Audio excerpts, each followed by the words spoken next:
will you please call the roll? Commissioner Scott has requested a temporary excuse. Commissioner Commissioner Baker McCormick. Here. Commissioner Marecki. Here. Commissioner Clementi. Here. Commissioner Anderson has requested a temporary excuse. So did Vice Chair Baydoun. Chair Kinlock. Present. We have a quorum present. Next item on the agenda, Item B, Chair's remarks. just would like to remind individuals, let's see the calendar. Just would like to remind everyone that we have a meeting tomorrow as well. Hold on one second. On Thursday, we have a meeting at noon, and we'll be hearing from the probate court as well as the county clerk tomorrow at noon. Next item, Madam Clerk. Approval of the minutes from the September 16th, 2025 meeting. A motion is on, it's been moved. Is there support? It's been moved and supported. All those in favor signify by saying aye. Aye. Those opposed, this item stands approved. Next item, Madam Clerk. Item D, under under unfinished business number 1, requesting commission approval of the recommended 2-year comprehensive executive budget and appropriations ordinance for fiscal year 2025-2026 and 2026-2027, including the recommended operating budget plans for fiscal year 2025-2026 and the projected budget for fiscal year 2026-2027. And at this time, we have, Madam Clerk, a public hearing is scheduled. A public hearing is scheduled, and so at this time, a motion is in order to go into closed session. Go into public hearing. Public hearing, sorry, public hearing. Support. It's been moved and supported. Roll call. Commissioners Baker McCormick, Yes. Commissioner Marecki, Yes. Commissioner Clementi, Yes. Chair Kinlock, Yes. motion carries.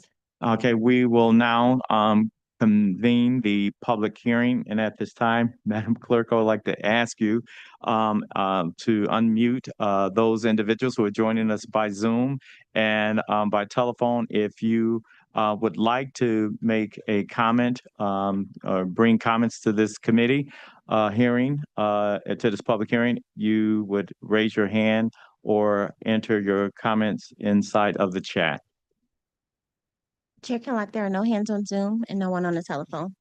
Okay, is there anyone present who would like to address us during this public hearing? Anyone present who would like to address us during this public hearing? Motion is in order to close the public hearing.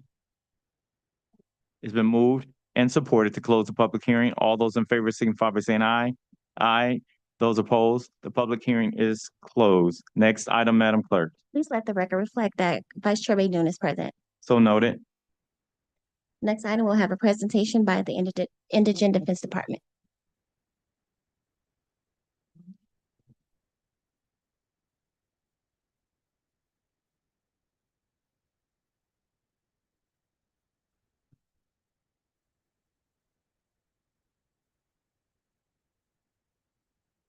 Good morning, commissioners. Good morning. Good Good morning. morning. And well, first, I would like to welcome you all to our budget hearing. And in front of us, we have the recommendation from the county executive on Warren C. Evans as it relates to his recommendation for funding your department for his various functions, services, and all the great work that you all do for the next upcoming year.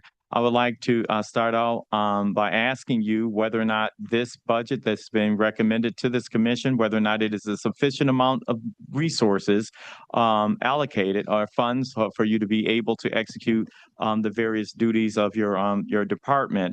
We would like for you to talk about some of the initiatives that was mentioned at the last budget hearing and how the year started out and what are some of the priorities for the next fiscal year. So you can start introducing your folks who are joining you as from your team, as part of your team, and then you can go into your presentation. Thank you, Commissioner Kinlock. Robin Dillard-Rusaw, Director of Indigent Defense Services. Kimberly Dorsey, Fiscal Grant Manager. And good morning, Angela Peterson, the Assigned Council Administrator. So to answer your question, Commissioner Kinlock, yes, we do have sufficient funding. While we don't yet have a contract from the state of Michigan regarding the budget, we do have sufficient funds on hand. And on Friday, the 12th, the MIDC gave authorization for MIDC staff to continue working with systems to expend fiscal 25 funds until we get the fiscal 26 contract. But we do have sufficient funds. The budget as presented will be enough funding for us to continue our services. I would like to ask in your presentation if you can address the potential impact, if at all, that this current stalemate in Lansing, as far as getting the budget approved, if you can hint on potential impact and what type of impact you're currently having. There is no real direct impact right now. You know, as I mentioned, Commissioner Kinlock, because we do have unexpended funds from 25, just simply getting that authorization that also will come before this body to continue spending our 25 funds, there will be no interruption in services. So there is no direct impact right now. Again, once we have a 26 contract, we'll also bring that before this body, and we will continue on as, you know, as allotted between our 25 and 26 plans. Thank you. Okay.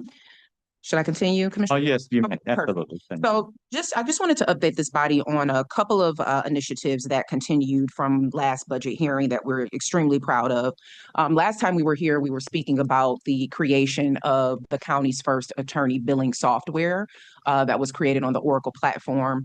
That gave us the ability to pay attorneys an hourly rate that had never been done before. So we moved from an event-based system that had been in place for well over 25 years to an hourly compensation model that was required by Standard 8 of the MIDC standards, which is attorney compensation. I'm sure you've heard all the conversations. I know we were in front of Chair Clemente about these attorneys talking about getting paid, but the reality of it is that this system fairly compensates attorneys for the work that they do when the previous system had not done before. So in 26, we anticipate a COLA increase to the hourly rate that we're paying.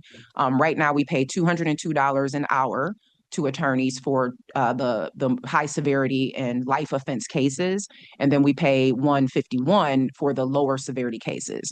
We'll be moving in 26 to paying $210 for the higher severity and then $155 for the lower severity.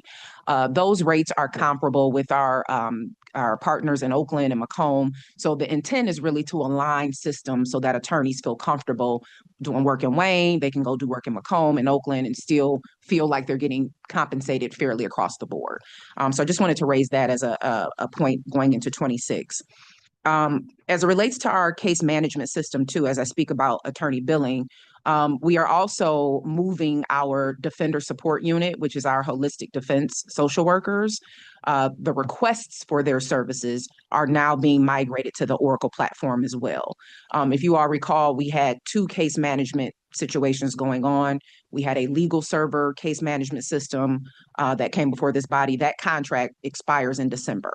So we have to migrate everything that we had in that legal server system into Oracle. So we've been working diligently on that this year.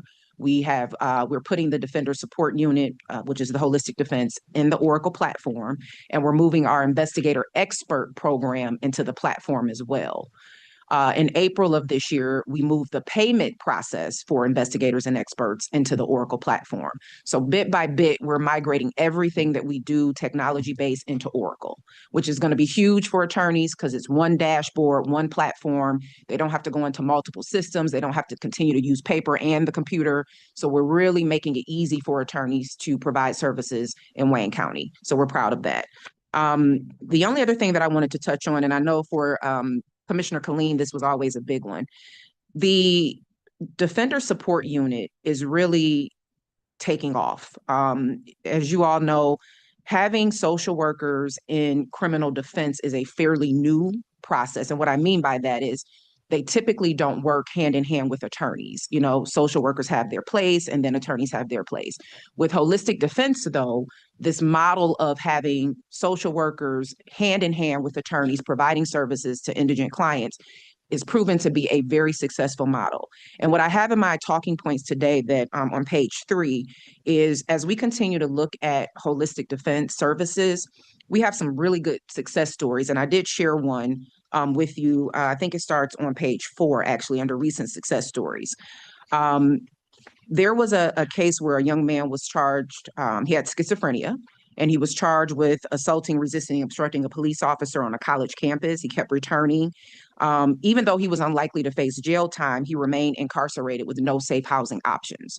So through the work of our DSU team, they arranged a placement in a residential treatment program, secured his release, addressed his mental health needs, and he has thrived in treatment and is now on track to receive HYDA, or Holmes Youthful Training Act, where you're on probation and can keep a permanent conviction off his record. So this case particularly shows how connecting clients early with treatment reduces unnecessary incarceration, but more so, it's now showing this collaboration, if you will, between attorneys and partners. And that model it's a success all the way around. And now we can track case outcomes. We can understand how mitigation efforts assist indigent clients with things that they've never had before. So we're just really proud of that. And our program will continue to grow as we move into 26. So I just wanted to point that out. Please read at your leisure. But we're really excited about holistic defense in Wayne County and just in general. And then the only other thing that I just wanted to point out is that as we continue to implement the standards in 26, we will be fully implementing Standard 6, which is attorney caseloads. And that is the standard that requires attorneys to have a maximum caseload amount to ensure that they're able to handle it, that they're not overworked or stretched too thin. And then Standard 7, which is performance evaluations and qualifications, that will be fully implemented as well. And that is where we will now provide full oversight of attorneys, including looking to see if they're handling their cases. Are they doing the motion practice that's required? Are they using investigators and experts? Do they have complaints? What are the judges saying? What are their peers saying? So it's an opportunity to really hone a well-rounded attorney and also hold attorneys accountable now greater than ever before for the work that they do. So those are the things that will continue in 26. Well, let me just say this, as I've said, each time you've come before us, you have a huge responsibility of making sure that justice is given to the least of those in our community, that they at least have a fighting chance, a fair chance in their defense. And so you can see the passion, like as always. And I am so proud that you're in this role, and I appreciate you and your team. And so let me just ask you, so where do you see any future legislative need for legislative changes or enhancements? I know you mentioned the instituting or the coming about of the state Standard 6 and Standard 7. What are some other enhancements that you would do you think that would be necessary to continue your work from a legislative standpoint? I just think that, and I'll let my colleague Angela Peterson, Angela's our assigned counsel administrator. She works directly with our attorneys. There's also oversight of the juvenile lifer cases I'm sure you've heard about, where the juveniles are coming back. Well, we assign attorneys for that as well. So I'll let her speak a little bit to that. But from my personal opinion, the standards as implemented, it takes time for full implementation. So right now, I think the crux of the act has addressed all the things that were plaguing indigent defense. And I think now is just the time to see how they sort of, kind of settle out, if you will. We want to see full implementation. We want to see full accountability of the system, of the attorneys. And then, of course, when or if juvenile ever comes, having an established adult system will certainly serve the juvenile system well. So that's just kind of my opinion at this point. Mm-hmm. So as it relates to the juvenile lifer, are you handling those, any aspects of that? Because the prosecutor was here yesterday and she's been meeting with us as relates to the impact on her budget. So how are you being impacted? We hadn't heard from you as it relates to this issue. And she's been pounding on our doors, letting us know, look, hey, we need some resources. Mm-hmm. Yeah. Well, to be fair to the prosecutor, she does have a far more limited staff to execute the resentencing of the juveniles, where we do have the opportunity to not only resource or acquire the services of the attorneys on our roster, the attorneys in our defender office, other attorneys in the state of Michigan, and the MIDC funds are allocated to pay for that representation. We've been working in cooperation with SATO. And so it's not going to have any negative impact on our department. Our greatest challenge is actually identifying the attorneys that have that passion, that are willing to step in the gap for these individuals who've been incarcerated, some of them 30 or 40 years, with very good, no misconducts, good conduct, ready to be released, but reentry plans need to be in place for them to reenter society. And so I would say the only gap that we have right now is within the Michigan court rules and rules of professional conduct, which don't easily have a gateway for us to discipline attorneys. So when we do have attorneys that fall short, there are some gaps. We're working with the ethics committee of the state as well as our chief judge to try to come to some resolution so that when we find attorneys who are falling short, either not compliant or even in the face of misconduct, that we have a means to stop that misconduct where it lies. Right now, all that we can do is say, we won't give you any more cases. But they still have clients that the court rules do not allow the appointing authority to remove or to separate that attorney-client relationship. So we're working. Okay, can you if you could give a report on those efforts to the Commission's Public Safety Judiciary Committee, because I'm interested in knowing how we can lend our voice. I know that you all, the judicials, are over there, but we also can weigh in, and there's a public comment period associated with court rules.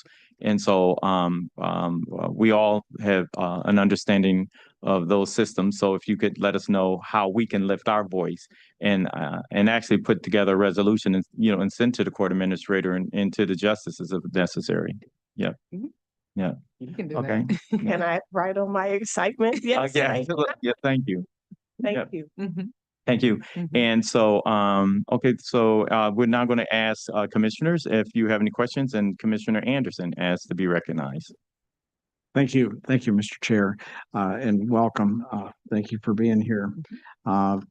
It's obviously a very important part of the process for those that are charged with crimes. And I wanted to ask you, how is the CJC facility working out for you to be able to meet with clients? Is that I know there were some issues early on, but they were brought to our attention by someone else, I think, some of the attorneys. Has it been resolved? So we continue to work with Corporation Counsel and the CJC partners, I guess, with addressing you're speaking about, Commissioner Anderson, the resolution that came out of the MIDC about the soundproofing in some of the meeting spaces.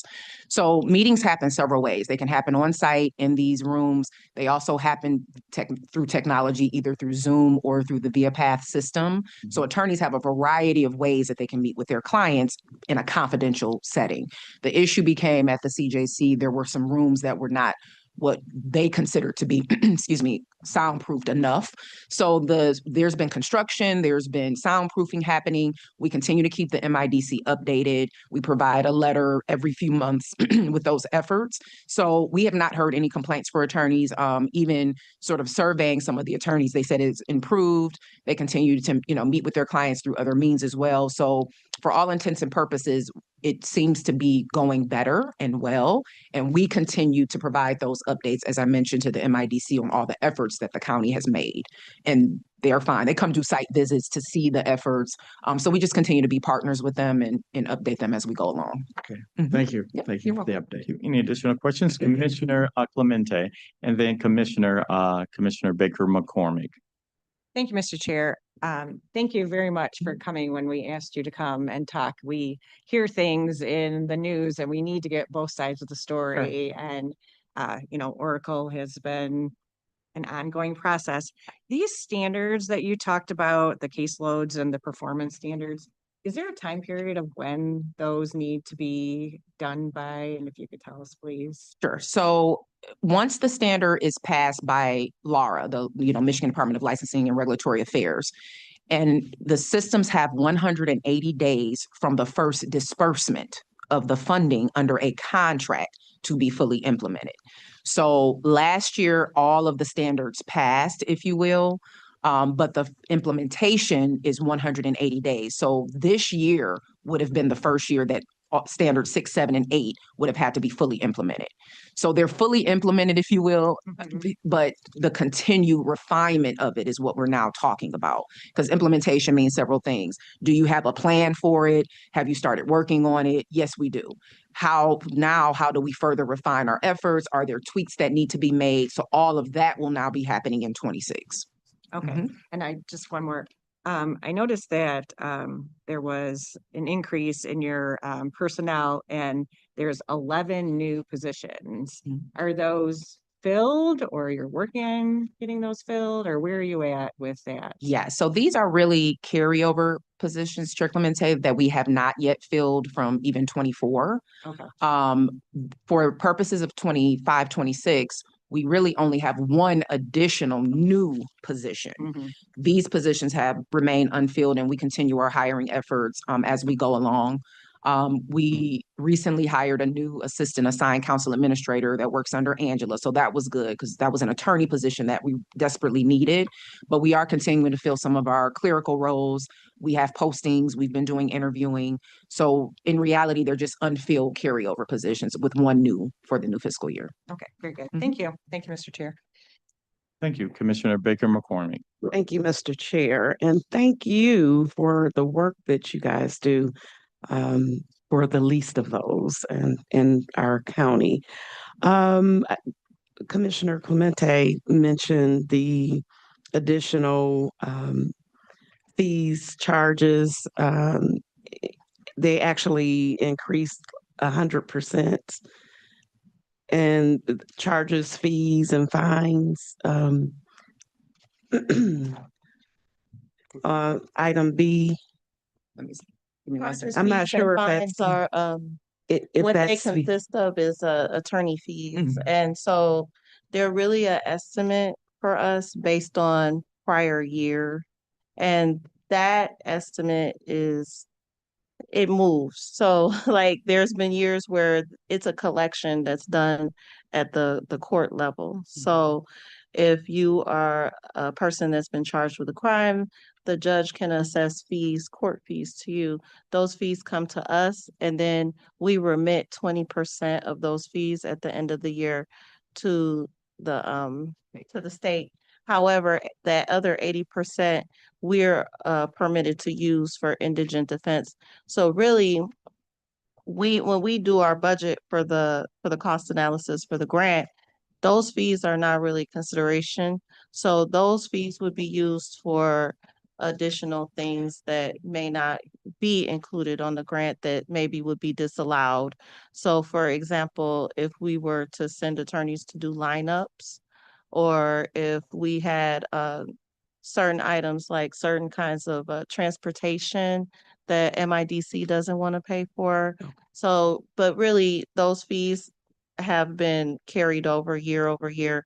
And sometimes they've been as low as 300,000 and they've been as large as 750,000. So the estimate is just usually based on the prior year. so it doesn't have anything to do with the actual salaries then? No. It's just, okay, No. these are, Yeah. okay. No. And then for travel, I see the increased budget for 48%. Can you just talk a little bit about that? So, well, for travel purposes, that's inclusive of a number of things, Commissioner McCormick, but sometimes we have out-of-state travel for conferences. So like the National Association of Public Defense, NLADA, which is the National Legal Aid and Defenders Association, NLADA. National Legal Aid. And Defenders Association, so many acronyms, sorry. But they have out-of-state conferences, and because we now have Holistic Defense Unit, the social workers can also attend, and the MIDC grant would also pay for them. However, any out-of-state travel, obviously, we put that through the county process, but it also has to go through the state as well. Okay. Sometimes the state may allow travel out of state, sometimes they will not if there's a comparable conference in state. So we just allocate, and then it also covers if we have to go to MIDC meetings or if we have to meet with system partners. So the increase there was simply to address these changes that may be coming in 26. Okay, and the last question, caseload. Yes. What is the maximum amount that each attorney can have? Because you talked about, I think it was 150. Correct. Is that currently what it is, or you're wanting to lower that threshold? Yes. The standard sets forth that 150 is the maximum. I would prefer that it be lower than that, Mhm.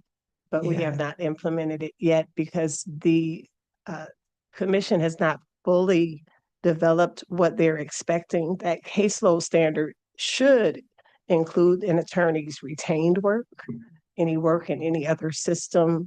We do not all have the means of collecting that data for each attorney statewide yet, but certainly I would think 100 cases a year would be prudent.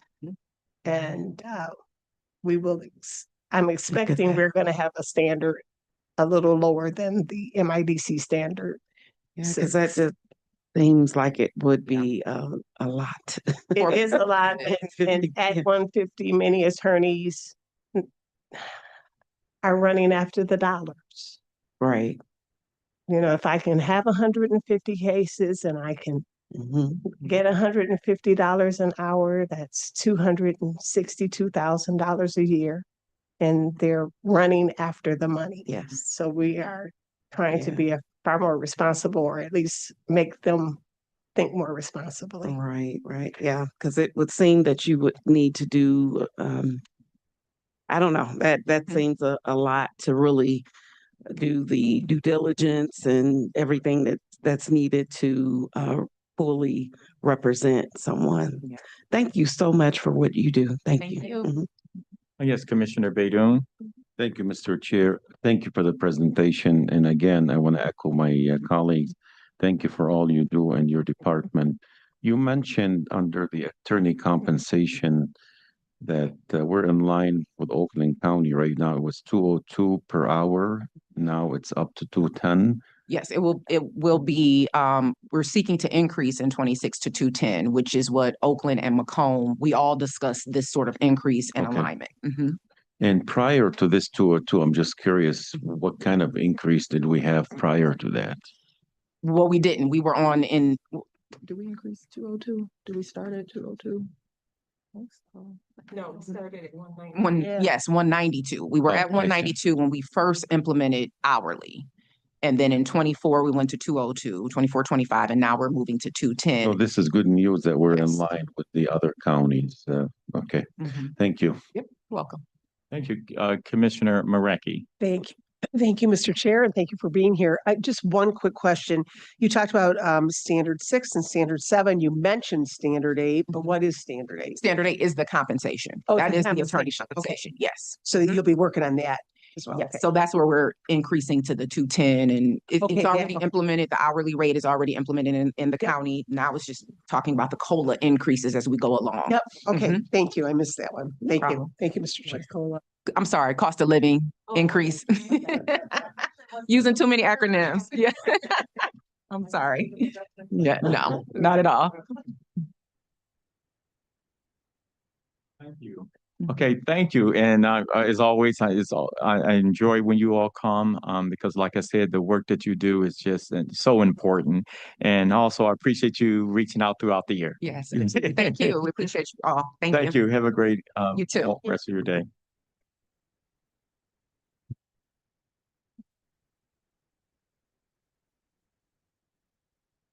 Next item, Madam Clerk. Before we go to the next department, just want to let the record reflect that Commissioners Baydun and Anderson are present. So noted. And we have the Commission Department. Thank you. Yep. Good good mo-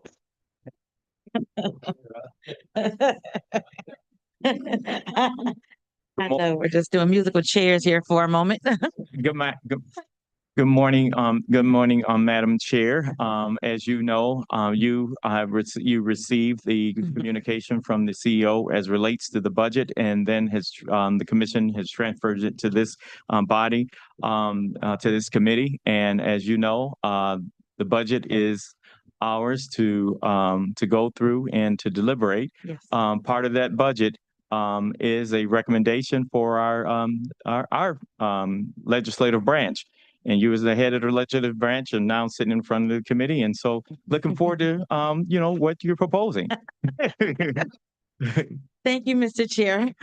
Good morning, everyone. I'm Alicia Bell, Chair of the Wayne County Commission, and I have our Fiscal Advisor Terrence Adams with us and our Auditor General Marcy Corr with us as well. I'm pleased to present to you a status quo budget for the 25-26 fiscal year.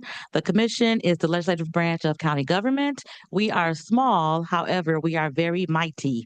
Currently, we have 35 full-time positions, 4 in administration, 4 in legal, 9 in policy and research, 4 in fiscal, did I say that? I mean, 4 in legal, 4 in fiscal, and 2.5 in public information, and 9 in the Auditor General's department. Allow me to share some of the highlights from each of our departments. Cynthia Douglas and the Office of Administration continue to support the Commission in areas of facilities management, human resources, contract processing, office and technology maintenance, and payroll. She and her team have participated in the Oracle transition, onboarding of new employees and new commissioners. They verify payroll, expense reports, and they order and deliver all of our office supplies and mail.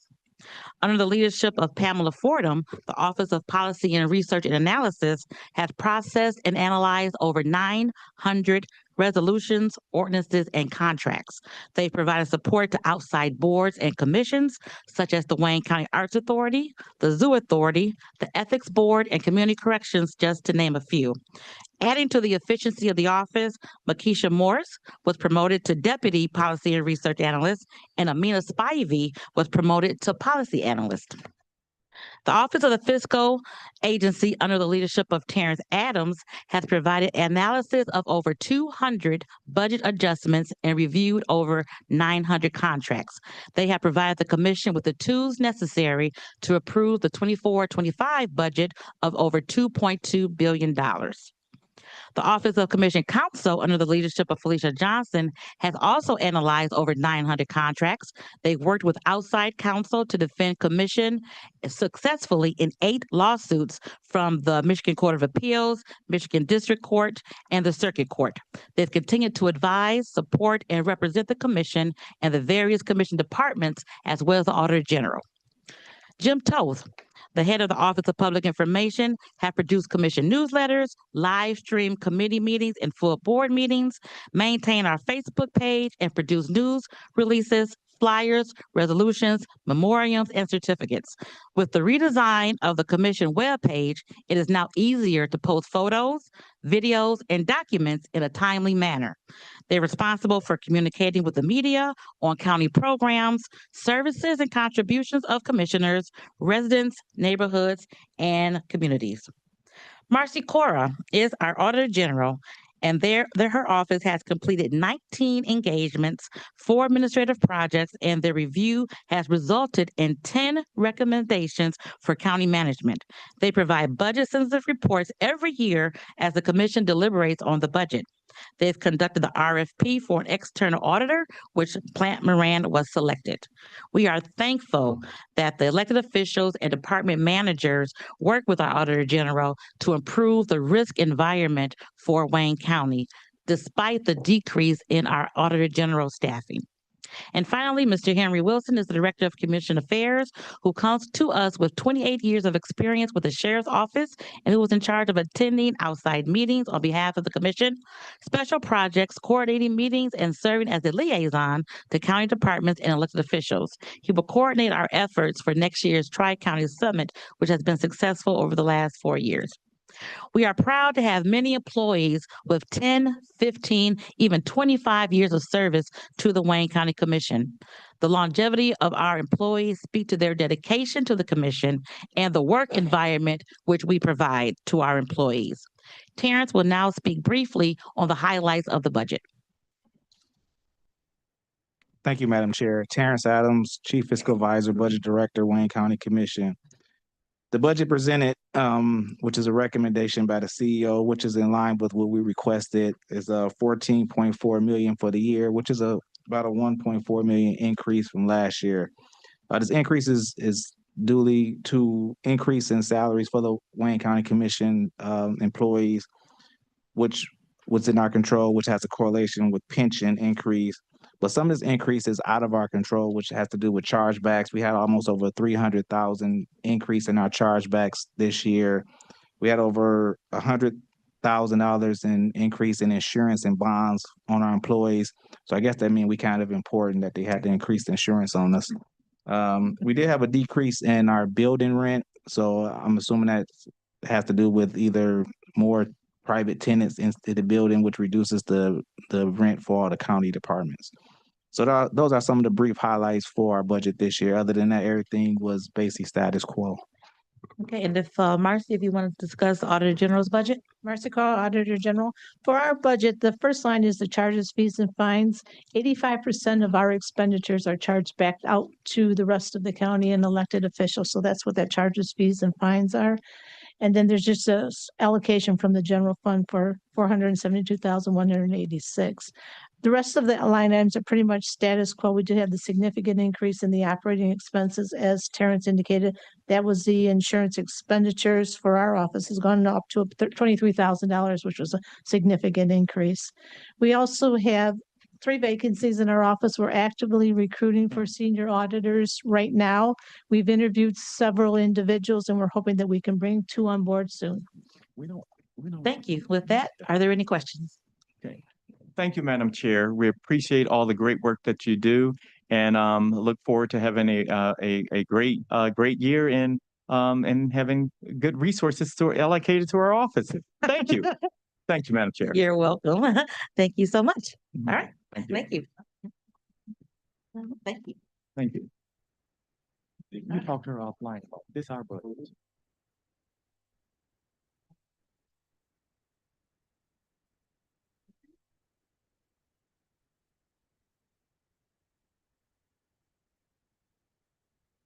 Okay, next item, Madam Clerk. Up next, we have the Executive's Office.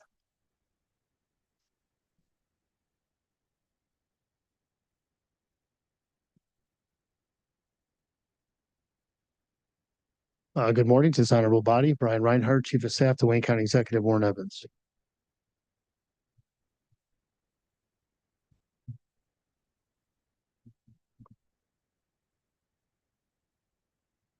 Good morning and welcome to the Wayne County Commission's Ways and Means budget hearing.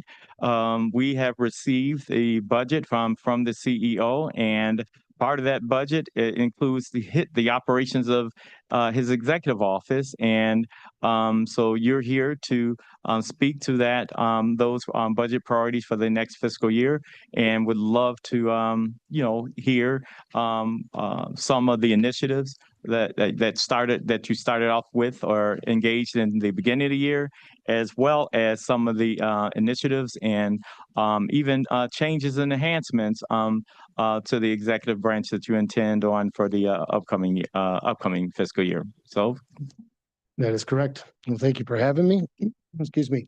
I will go through our high level issues, and please let me know if I'm going too deep into the weeds or if too high level.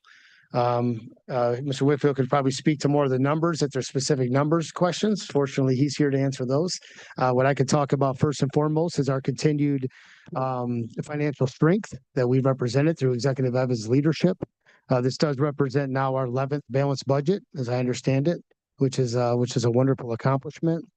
Wayne County's credit rating with the 3 major credit rating agencies is at the highest it's been in decades, and it's very important to us. Just glad it wasn't my phone for the record. And it is going to prompt me to just check. So again, financial strength is certainly a key aspect of Executive Evans' leadership, and we're very proud of the work that's been done there. I can go on to our communication with our 43 communities, which is also very important to us. As most of you know, we do conduct a biweekly call with local leaders, school district, elected officials, community leaders, yourselves, and it's very successful. It allows everybody to come together in one place and discuss the core issues, work together, collaborative. Can't emphasize enough county executives' vision on collaboration. As you know, the state of the county theme was collaboration is a new currency, and it's something that we very much so believe. So, we believe in. And so that biweekly call again is very successful, and a lot of core issues are resolved there. And we're going to continue to open up that forum, and we will also modify or add as many folks as need to be at the table. I can move on to the criminal justice complex. That is obviously was open on September 3rd of 2024. We remain vigilant over the operations within the CJC, the criminal justice complex. We have entered into important maintenance and facilities management agreements. As we know, we have a state-of-the-art facility, and we recognize the importance of keeping it that way. And so these contracts are in place, and we're staying very much so in lockstep to make sure that we maintain and preserve the wonderful facility that we've all built. One thing I can talk about as well is performance management program implementation. So we're doing performance reviews. This is the credit of our Chief Operating Officer, Janelle Allen. This is really important because it's not just the union folks that are now being performance evaluations are being done 4 times a year, but it's also the appointees as well. So KPIs, metrics, accountability, and making sure that we're holding people accountable to the standard that's expected, making sure that it's alignment with the values, services are being provided. And it obviously gives people an opportunity, if they're not excelling, to have those coaching moments. And that's really important to us. So we're proud of the work that's being done there. We are going to revisit it in the near future here, just to make sure that no tweaks are needed to that system. But as it appears, it's working. Something that we're also proud of is the Violent Crime Reduction Initiative that we often talk about, that is funded out of the County Executive's Office budget, as you know.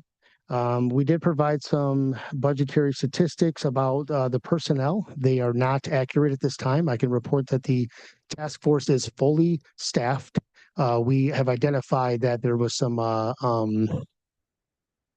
alignment issues, and we are working to resolve them, and we can report back to the commission as soon as those are resolved. It is a mechanism of the sheriff moved those bodies in by way of his authority. However, the budget did not align.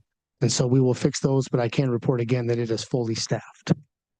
If it's okay, I'd like to just go into a few numbers and the impact that Violent Crime Task Force has on the city of Detroit and all of Wayne County.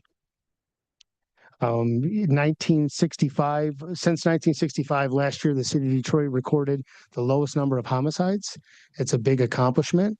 We have been very much so involved with those results from our office, and I can share that as of today, homicides, again, you're going back to last year's low since 1965.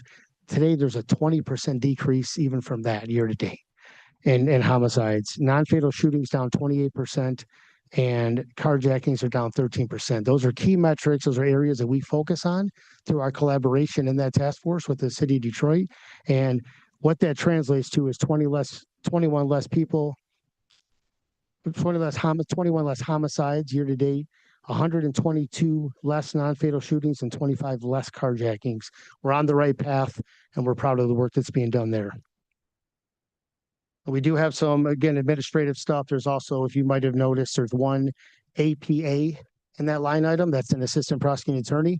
Approximately 2 or 3 years ago, we did move all of the APA positions over to the prosecutor's budget.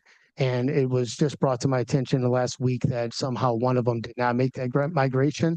So the prosecutor is funded to provide the prosecutors for the Violent Crime Reduction Initiative, and we'll get that last one switched over. A couple of final talking points that I have is continued advocacy for efforts around state infrastructure funding to increase funding to fix Wayne County's aging road, bridges, infrastructure. The county executive's position has been clear on the record, and I'll state it again today that the Public Act 51 formula is just flawed as it pertains to Wayne County, as it pertains to Southeast Michigan. And that is something that we will continue to advocate that needs to be corrected. Not only does County Executive Evans believe that the pie needs to be bigger overall to support these projects, but we need a bigger piece of the pie. We did have a very productive meeting with a member of I don't want to get his title wrong, but he provided a very informative breakdown for us of the Public Act and how funding is distributed, and it's beyond out of date. Out of date, it doesn't do it any justice, and so it's something that we're staying close to. We also know that the county executive did support Speaker of the House Matt Hall's proposal for the road funding changes. Was it a perfect plan? No, not by any stretch of the imagination, but we supported it because we believe the Wayne County residents deserve to have more. We need more resources to address the oldest county in Michigan. And so that is something we're going to stay absolutely close to. And we're hopeful that a resolution, but right now there just doesn't seem to be real traction for an immediate solution. And the last thing that we'll take I'll talk about is the importance of stopping hazardous waste from coming to Wayne County. That remains a priority for County Executive Evans. We're going to fight with everything we can to ensure that Wayne County is not a dumping ground. The executive has talked a lot about this in the media. He's talked about a lot in the cabinet, and his position hasn't changed one bit. We should not be a dumping ground for hazardous waste, and we're going to continue to do everything we can to stop those efforts.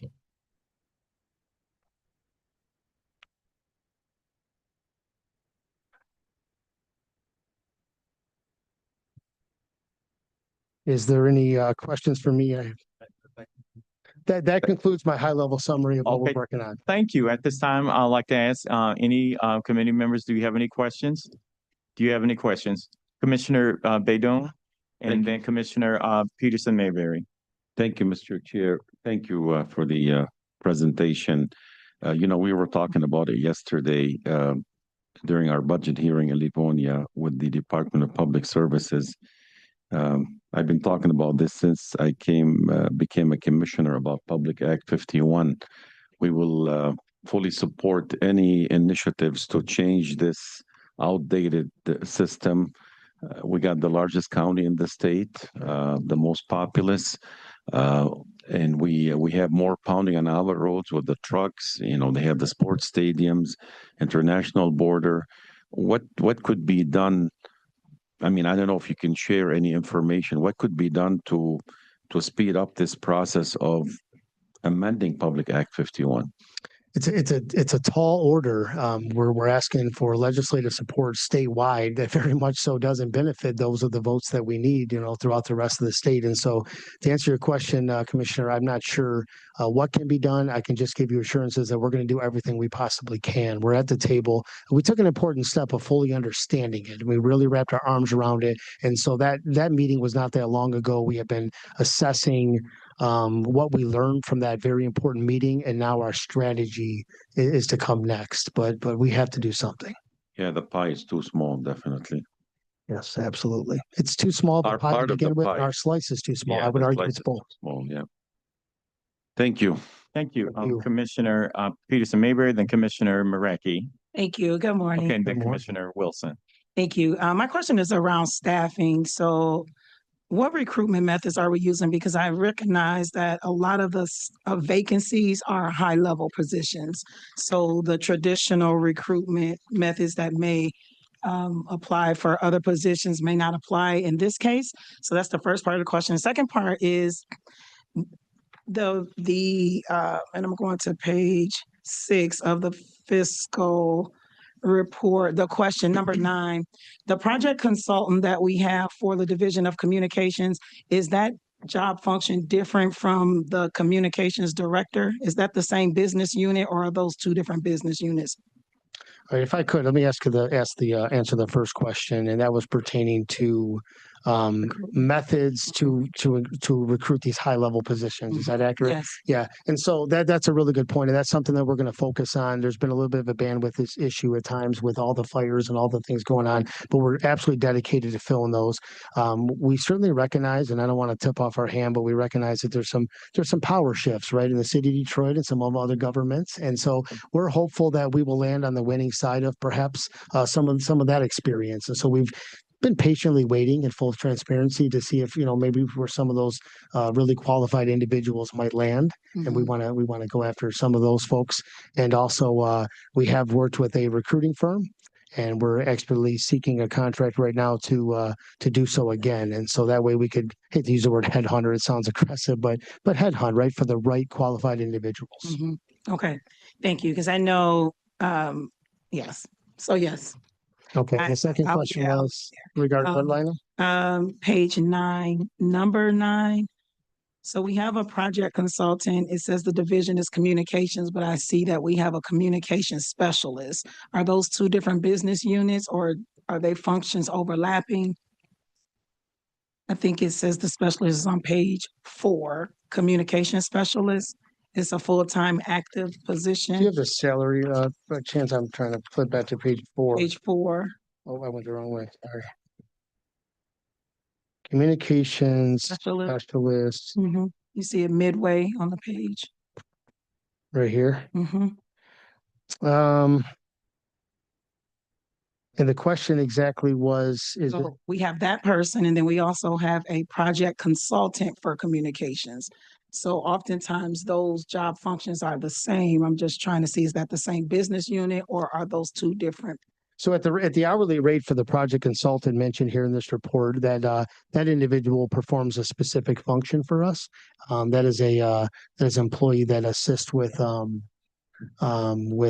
op-eds and with has a certain function such as proclamations, awards, and sort of that's the vision, or that's the responsibility of that project consultant. That would not be the same as that employee that you're referencing.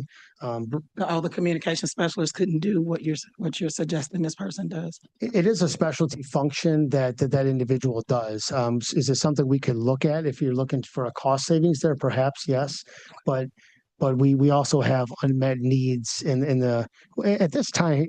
Brian Manning, Assistant County Executive, is in the room, and maybe he's more prepared. I'm not trying to throw Brian. Well, in full transparency, communications reports to me, and they are through the county executive. They are fully staffed at this time. So I think this is really an alignment issue more than anything. I don't believe that's actually even a vacancy, but I kick it over to Brian. We've got a little bit of noise between like Oracle, the M&B Manpower report, and like who's being paid.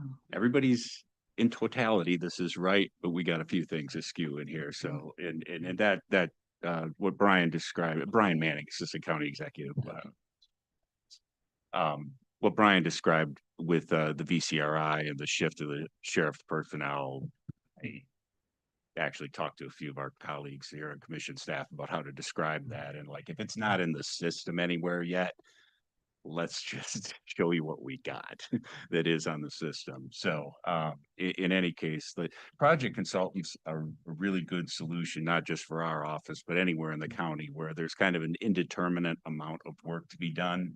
And if there's not enough, we don't have to do a full-time benefited salary position. So usually we do it with an eye toward efficiency. Like if we, I mean, I don't know if there's a steady state on need for proclamations or op-eds. I mean, it's variable work. I mean, I suspect next year there's going to be some things we want to write about.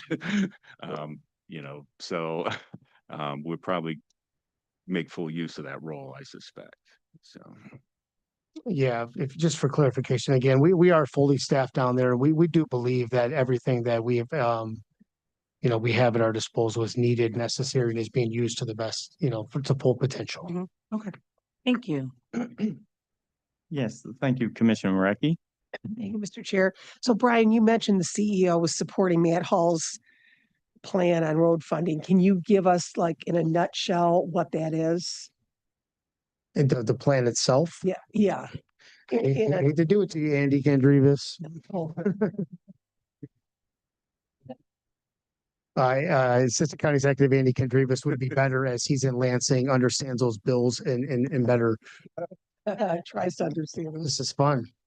Hi, this is going to be short. Andrew Kendrivas, also Assistant County Executive. Chair Marecki, I'm sorry, you're not chair anymore of my DPS committee. I'm so used to you being chair. Yes. So that bill, honestly, there's a lot of pieces in it. I don't pretend to have memorized them all. I remember that overall, it was good for us. The local road agencies were set to improve what they would be receiving from the state.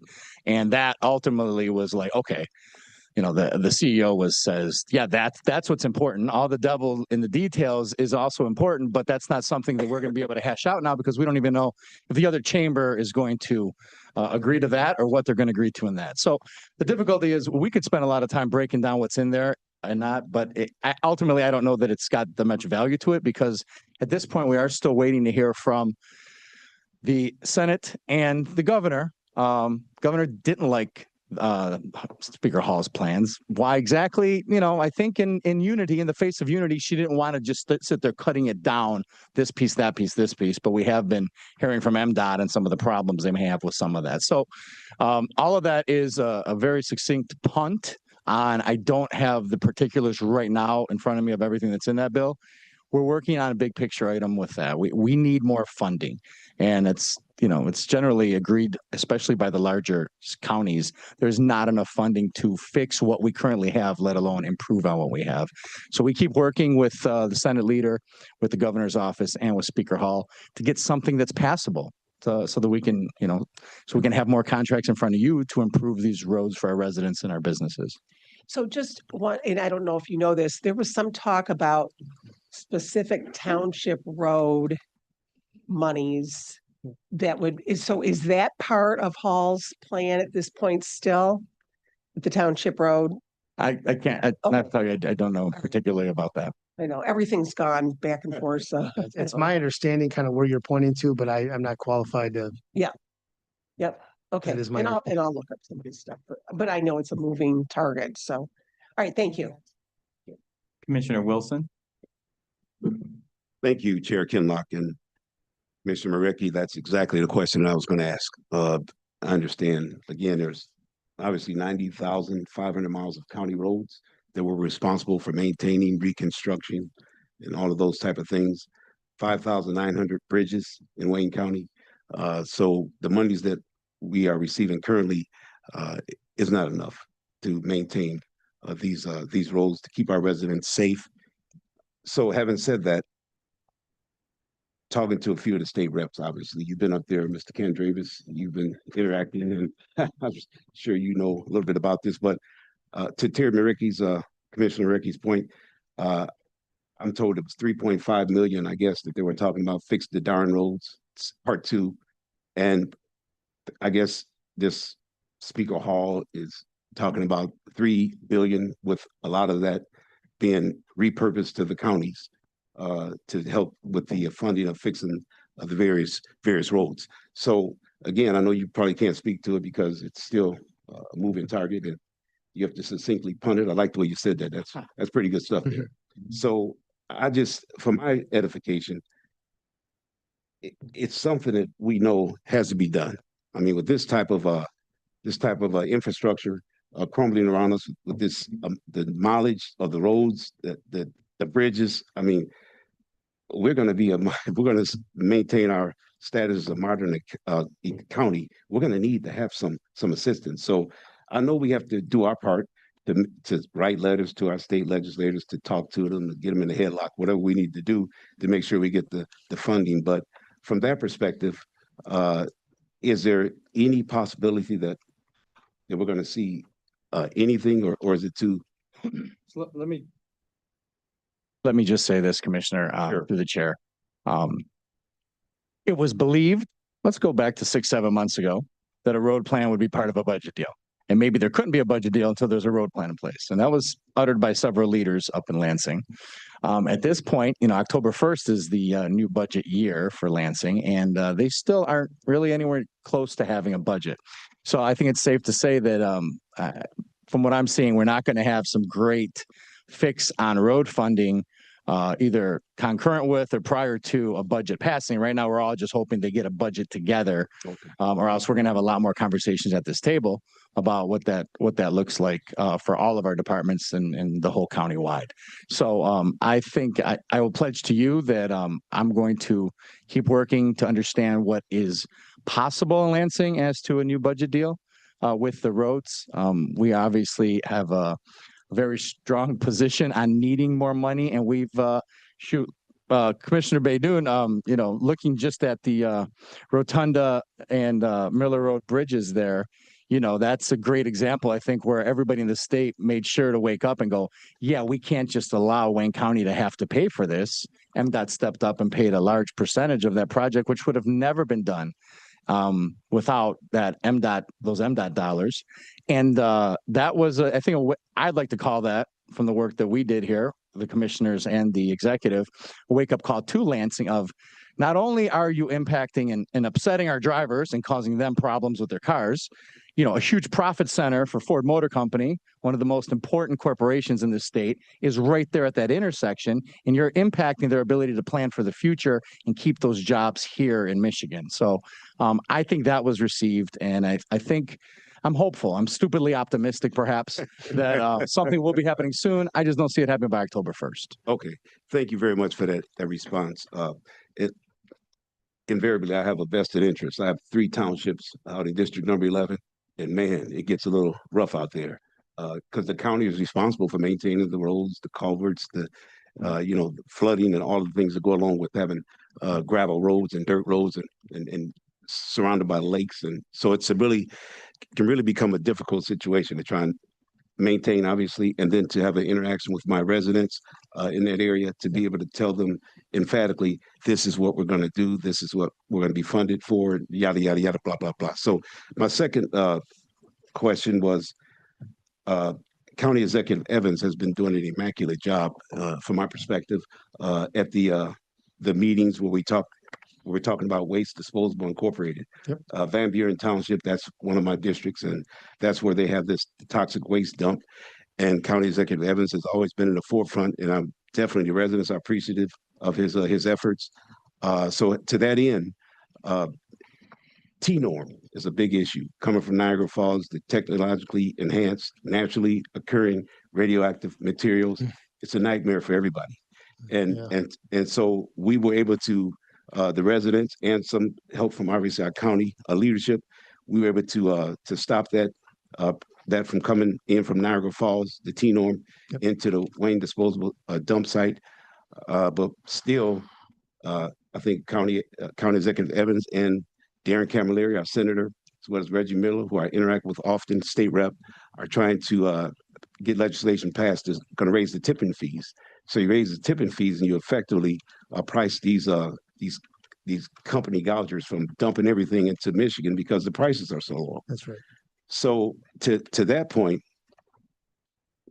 and I know it's still in the legal process now, but we do have our corporate counsel who's, I guess, engaged in trying to stop radioactive materials coming from the Manhattan Project in Lewiston, New York, I think in other locations where the T-norm, they're still trying to ship it here. So we were able to stop it from Niagara Falls, but I guess now these other folks are looking at, hey, maybe we can slip something past. So to that end, can you talk to us about our chances of sort of I guess prohibiting that stuff from coming here? I mean, can we?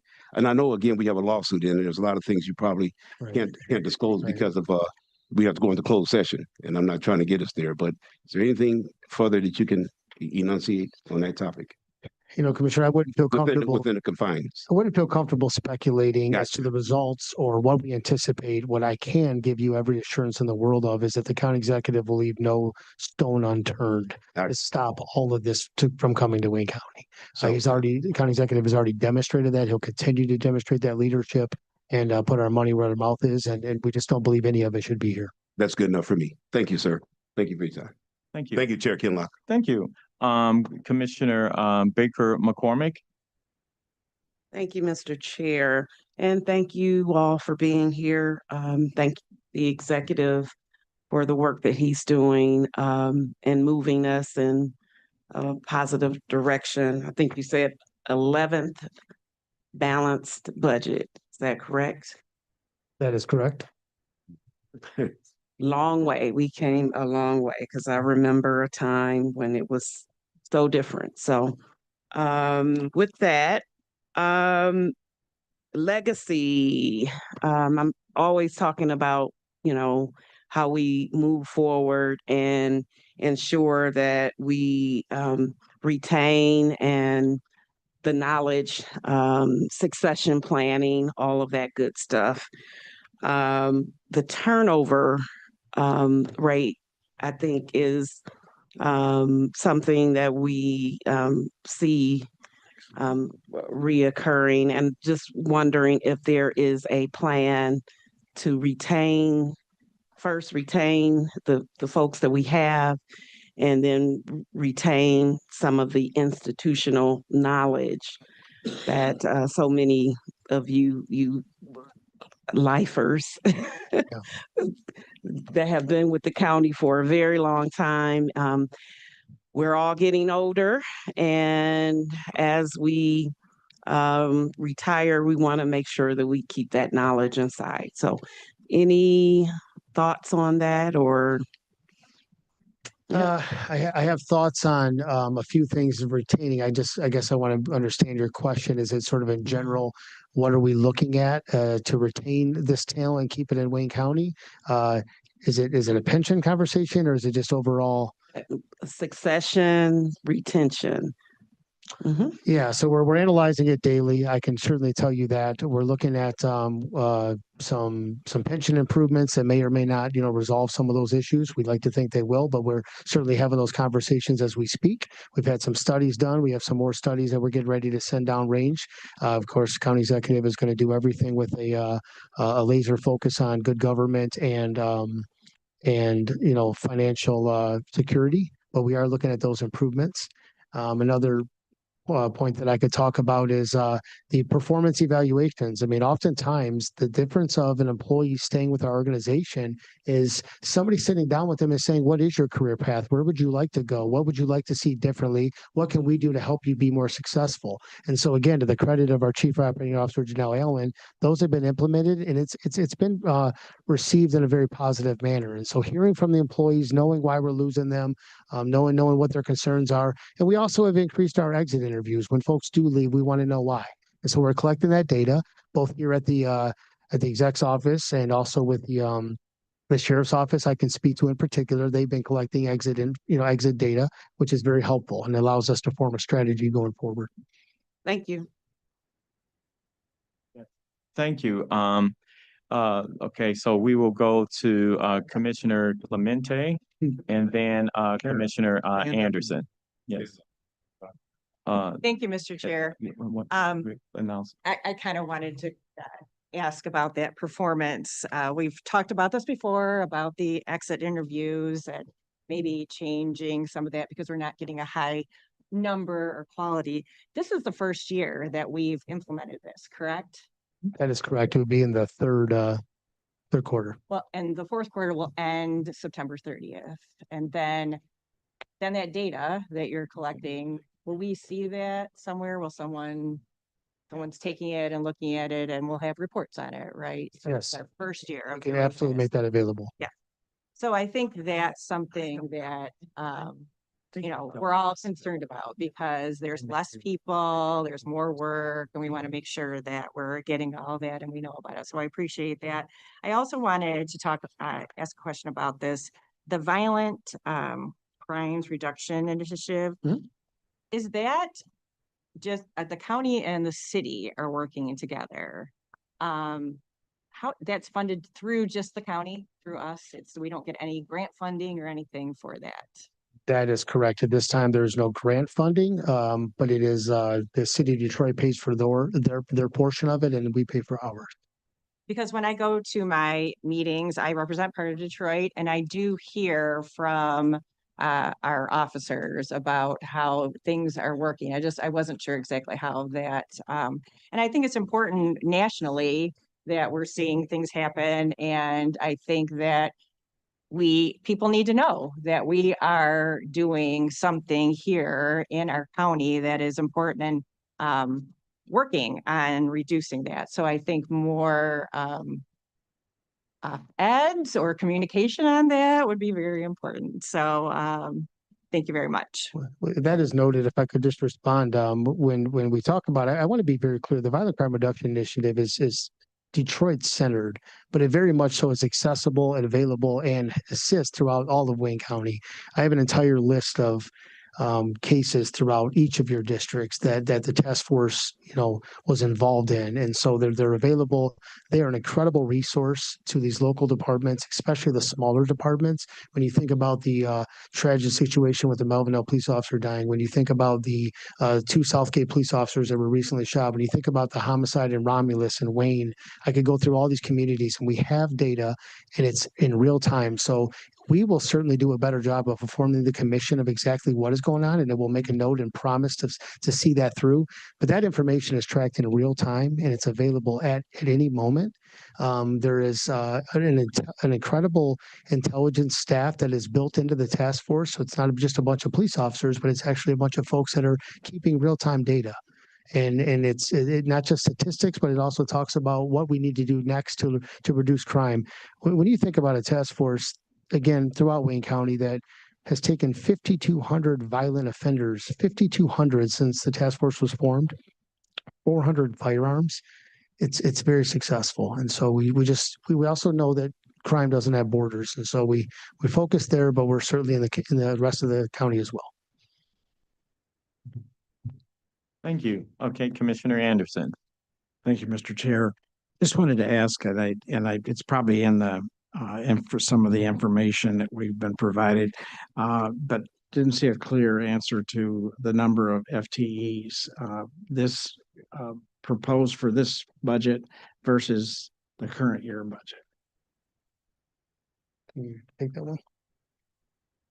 And is it up or Anderson, down? the Or? intent is +1, no matter what.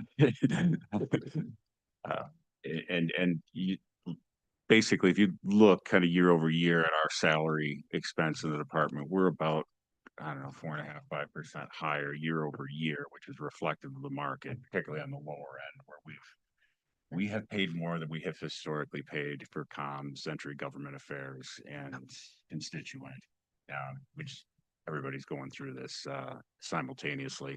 We did add one role back in as well, so that kind of constitutes the entirety of our difference, which we may or may not have exact immediate plans to fill as we sit here today, but it's kind of foreseeable with the technology rollout of the ERP and the multitude of state and federal issues we anticipate to kind of come to a boil in the upcoming 12 months. I don't know, Brian, if Andy want to add to that at all, but that's. So I didn't hear a number. Well, yeah, in year over year, we're +1, Commissioner. +1, Mr. Whitfield.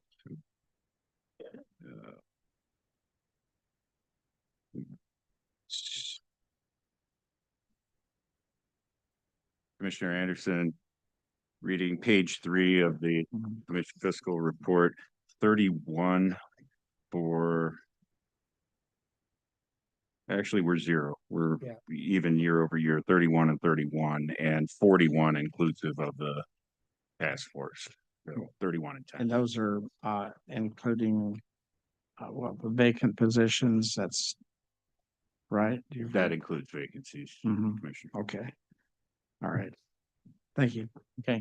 So I want to I have a question as well as regarding last year's budget that was approved, and as well as pending items that were part of the I guess the commission's amendments to the budget. And so we have a number of projects, as you know, each year.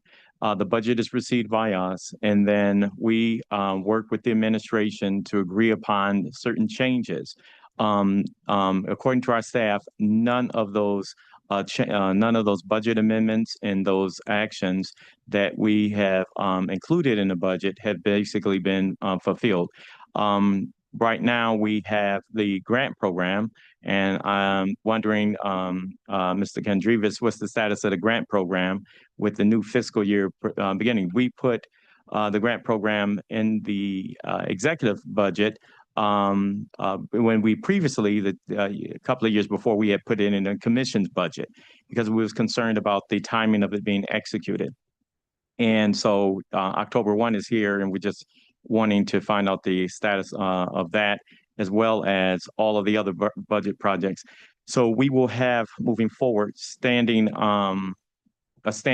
item on the agenda of Ways and Means to get updates, updates on each of the budget amendments, because we got last year budget amendments, and we are about to come with some new budget amendments and we've been able to have a great coordination, and it's been like a glove, and having, commission's changes included in the budget. And so just wondering the status of the grant program, and then letting you know previous budget items for last fiscal year wasn't implemented.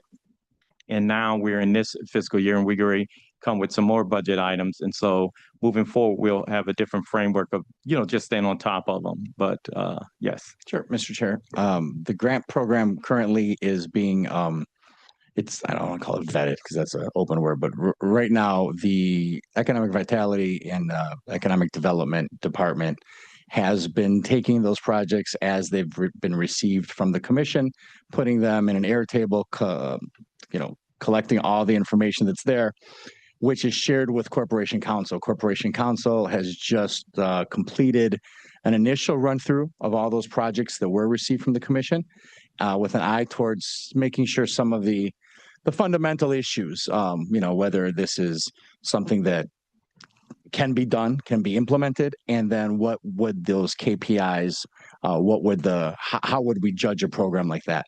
So that's currently, I'm happy to say that that we've received, Economic Development has received the first feedback, if you will, from Corporation Counsel. We're currently in the process of Corp Counsel sitting down with Economic Development Director Cartwright, who will be here next. Sit down with them there, seeing if there are any questions that still need to be filled about certain programs. If certain grants can go forward, then we're looking at taking that to the next step. But that's currently where we are right now, between Corporation Counsel and the department vetting the details that have been submitted from commission. We have, I guess there's a team, a committee that's dealing with that. And so definitely, I guess a liaison from the commission, please make sure Economic informs that person of that's the liaison of the most recent information. And I know of the liaison. I know that our Economic Development has been speaking to that liaison regularly. I can't tell you when the last point of communication was. So clearly, I'll make sure to stress that again with Thank you. Thank you. Okay, with that, thank you for joining us this morning. And you, as each year, you'll hear back from us once we deliberate over this budget. Thank you. Thank you for your time. Yep. Let the record reflect that Commissioner Martha G. Scott has joined us.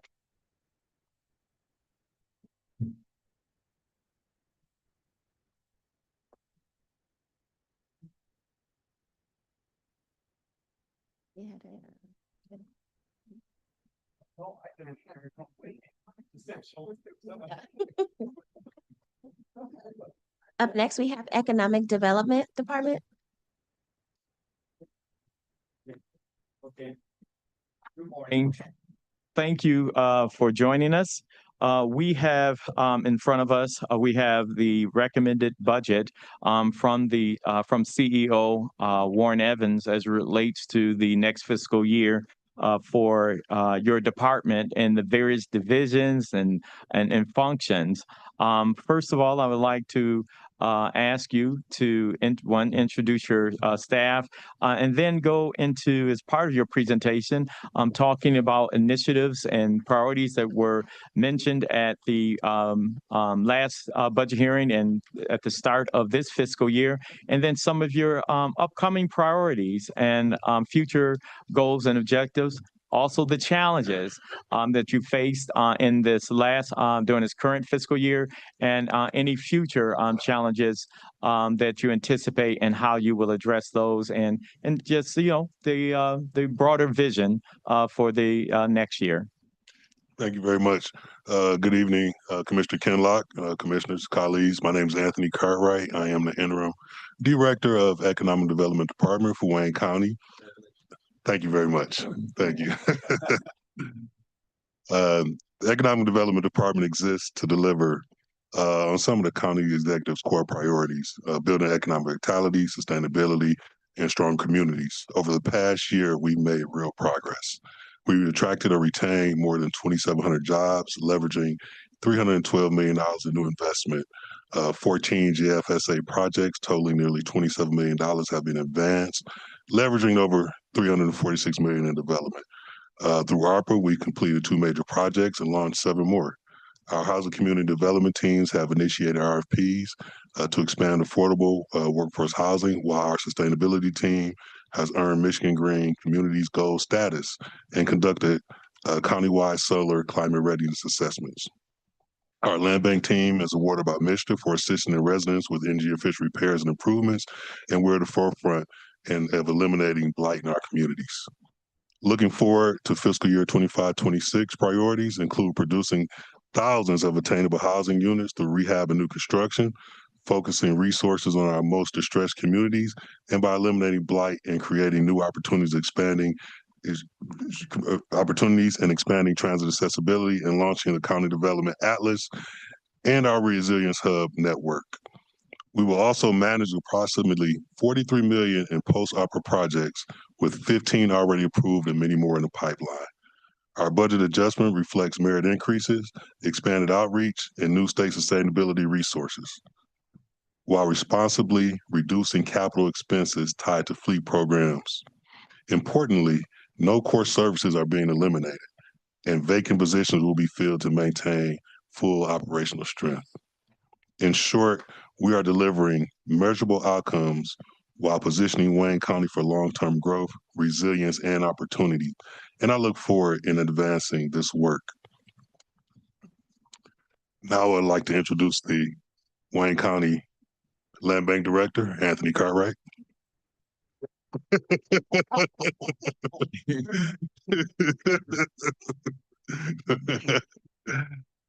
The Wayne County Land Bank was initially established to return tax foreclosed and abandoned priorities and getting properties back to productive use, helping contribute to the tax revenue of the county.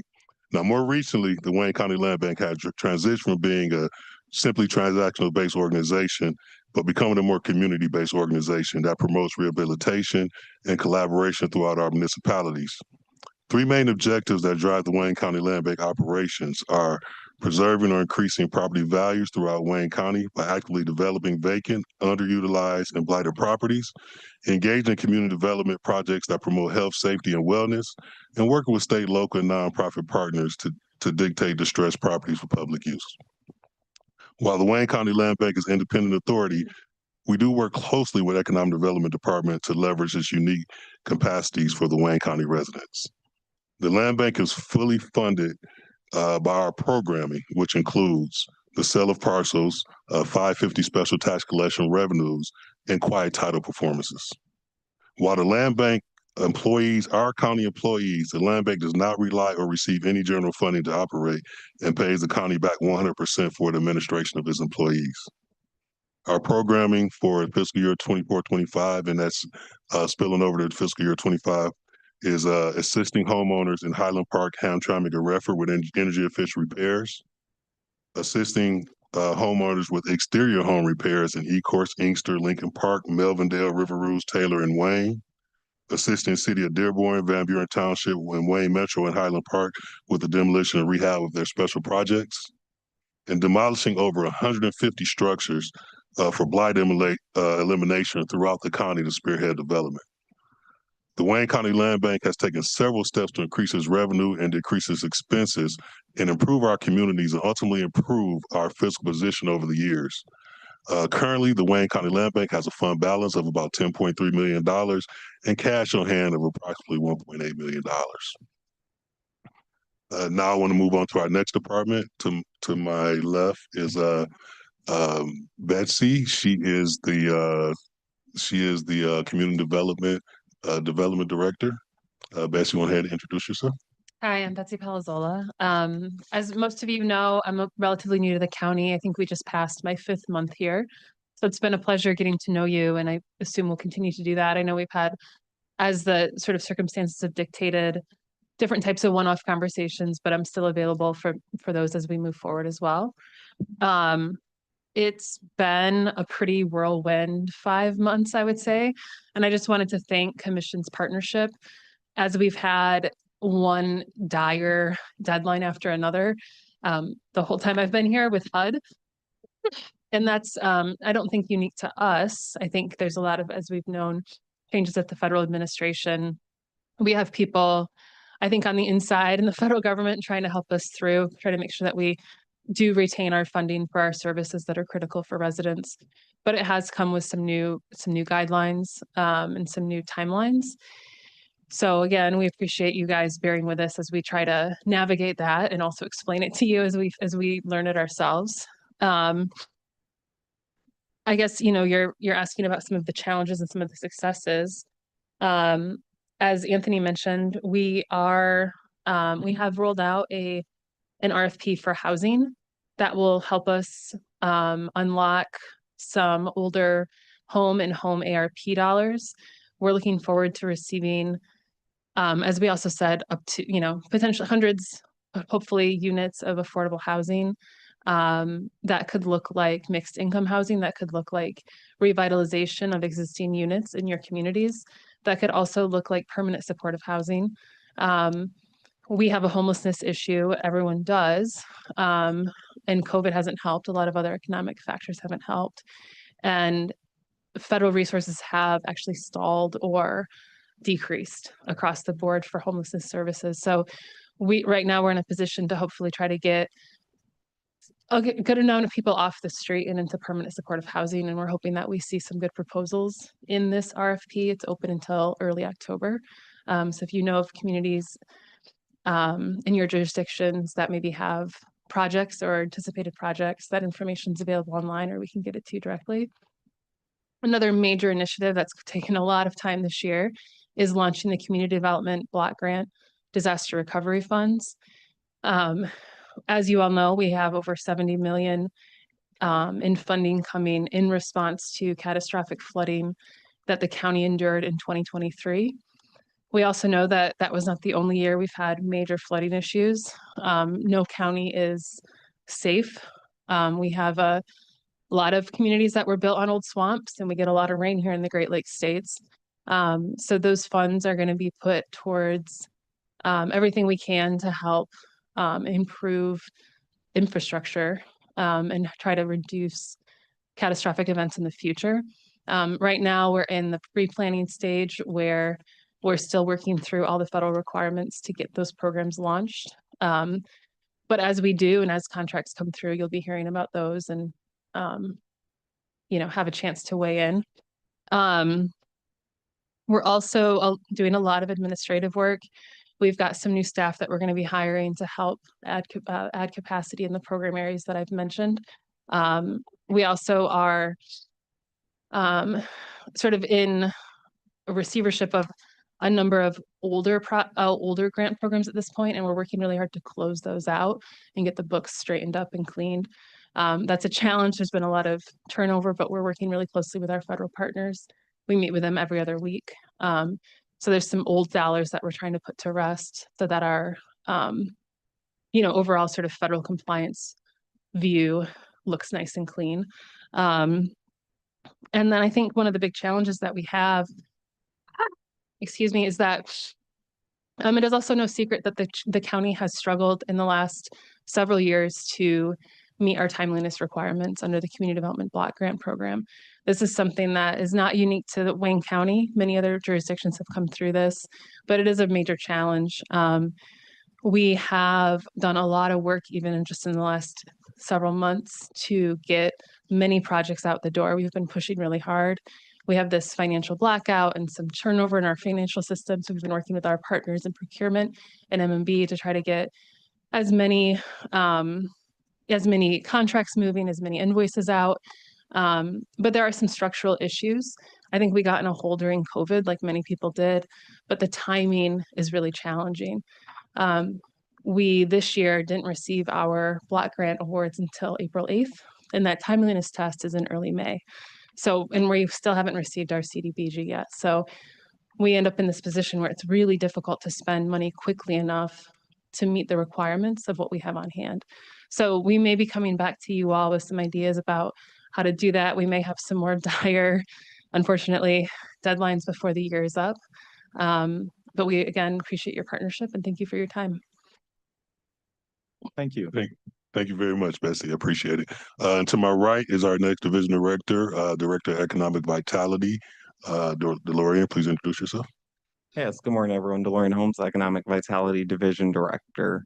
So I'll just jump right into it. So for Economic Vitality, our major, I'd say 4 things we're looking at going into the next fiscal year. Number 1 being the ARPA spending and meeting that December 2026 deadline. So for all of the remaining ARPA projects that aren't at 100% spend, we do bi-weekly meetings with our team as well as weekly meetings with the department and other stakeholders to actually make sure these projects are on target. So the goal is to have all at 100% expended before October of 2026 to give time for compliance, closeout, and reconciliation for anything that we may have to do. As of right now, for batch 1, we actually only have 4 projects remaining for closeout. And 2 of them are relatively big projects, that being Simca and Joe Louis Greenway, which are ones that we knew would take a little longer. But as of right now, over batch 1 and batch 2, we're at about 68% spend complete of the total ARPA money that was allocated. The next major thing the Economic Vitality Division is focusing on is the general fund special account. So this is what the dollars that were previously referred to as like post ARPA that don't have that time restriction of December 2026, and getting the 15 projects that were previously approved by commission done. So we're anticipating about 5 ribbon cuttings this year, as well as about 7 groundbreakings. The other are like programmatic programs, so we won't have ribbon cutting or groundbreakings for those. And then to continue to assess any other projects that are currently in the pipeline to receive those funds, with the major emphasis and focus on small business and entrepreneurship and supporting businesses and growing businesses here in Wayne County. The third major area is business development. So this is the attraction, retention, and expansion of business, bringing new business to Wayne County and assisting the businesses that currently exist to grow, hire new people, and increase the county's tax base.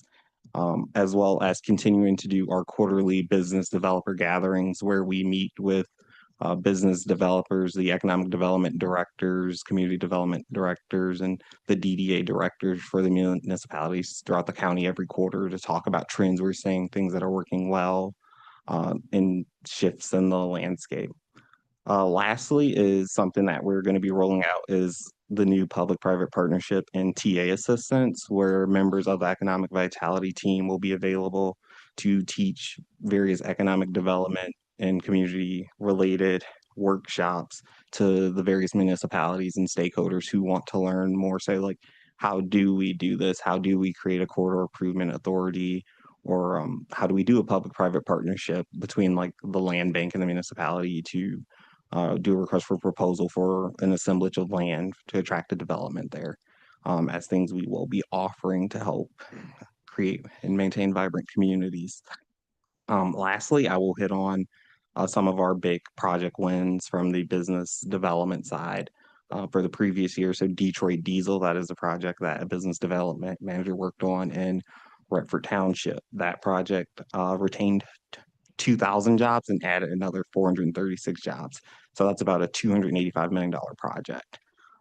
As well as recently the Mopar facility that has been announced that will be locating to Wayne County. That's a $338 million project. And then lastly, the former Eastland Mall, which was in Harper Woods, was actually redeveloped into an industrial park. And at this point, Out of the 1 million square feet there's only about 45,000 square feet that is not leased out. So we've seen some very big wins, and I missed one. Magna Auto, which, was awarded some funds from MEDC and that the county was involved with maintaining 500 jobs in Highland Park. Thank you very much. And to the lawyer's right, we have our last division, which is our sustainability innovation. Aaron is the director of that division. Aaron, could you please introduce yourself? Good morning, everyone. Erin Kelly, Director of Sustainability and Innovation. There was a lot that I want to say that I'm proud of that we've accomplished over the last year. But I think what I'm most excited about this morning is our work to survey the county's 43 communities and understand the sustainability opportunities, needs, and challenges that everyone is facing. From our surveying and our focus groups, we've launched a technical assistance program to support the county's communities in advancing sustainability goals together. One of the things we do through this program is we meet bi-monthly. We actually met this morning in eCourse. Had the state's chief climate officer join us and talk about how Wayne County is critical to advancing the state's climate goals. But what I really want to talk about is what we are aiming for in the upcoming fiscal year. One thing we certainly plan on doing is continuing to partner and support many of the county's internal departments and divisions. So over the last year, we've spent a lot of time with DPS, with HHVS, with senior services, working within economic development, and also with the GIS division. And so just a note of gratitude for the partnership, the patience, and the investment of time from really departments across the org chart. In the upcoming year, we will be striving to increase internal engagement, awareness, and input around the future of sustainability here in Wayne County. This includes by launching interdepartmental work groups and supporting visioning tied to our existing conditions as well as the state's existing goals. We plan to grow the Wayne Forward Technical Assistance Program in several ways, including to increase participation and by developing a shared measurable roadmap that ensures that we're increasing access to and the diversity of technical assistance provided. In the upcoming fiscal year, we will be completing a greenhouse gas inventory of the county's own emissions. Greenhouse gas inventory is not what moves the bike, right? But it is your GPS, and it allows for some accountability in terms of where we're headed. We will be launching the Wayne County Resilience Hub Network, and we'll be growing that program. This will equip the county to be able to support really the concerns we've heard across the county around flooding and access to secure energy sources. And then so many things on this list, but maybe last item for now is we'll be initiating a critical infrastructure assessment to look at the true costs of changing weather upon the county's critical infrastructures. Thank you very much, directors. And just to summarize and drive home what myself and directors spoke about, just want to make sure you guys understand our purpose for the Economic Development Department is to drive Wayne County strategic goal to economic vitality, focusing on business attraction and retention and expansion, housing and community development services, blight removal and property disposition, workforce training and shelter support, and sustainability and innovation initiatives, as you just heard from Director Kelly. Staffing and operations, we don't anticipate any funding shortfalls identified for the upcoming fiscal year. Our staffing levels are adequate. Our vacant positions will be filled. Recruitment emphasizes networking, career growth, and competitive opportunities that we're doing. Retention focuses on professional development and advancement of our current employees. And no full-time equivalent contract employees are on staff at this time. Services and community impact that we've had business development, 7 attraction retention projects, over 1,700 new jobs, 1,055 jobs retained, $312.9 million in investment, GFSA projects, 14 approved, 26.9 million county investments leveraging $346 million in development. Our ARPA projects, 2 have been completed, Van Buren Community Center and Trenton Demolition. 7 are still underway. Housing, we launched Home and Home ARPA RFPs to expand affordable housing. Sustainability, we achieved the goal of Michigan Green Community status, completed solar readiness audits, urban heat assessment and climate risk, and reviews across the 43 communities. And our community development projects, ADA improvements, historical preservation, recreation, and wellness facilities. Upcoming priorities for fiscal year 25-26 is produce and assist thousands of attainable housing units, prioritize distressed communities, expand business attraction and retention, advance sustainability through resilience hubs, greenhouse gas inventory, and Wayne Ford technical assistance, increase transit and accessibility, and manage the $43.4 million in post-ARPA projects, 15 currently approved. We got more in the pipeline coming. Budget drivers and adjustments that we're expecting, decrease in federal grants of $1.3 million. State grants, we expect an increase in state grants. Personnel, $245,000 increase for salary adjustment and merit increases.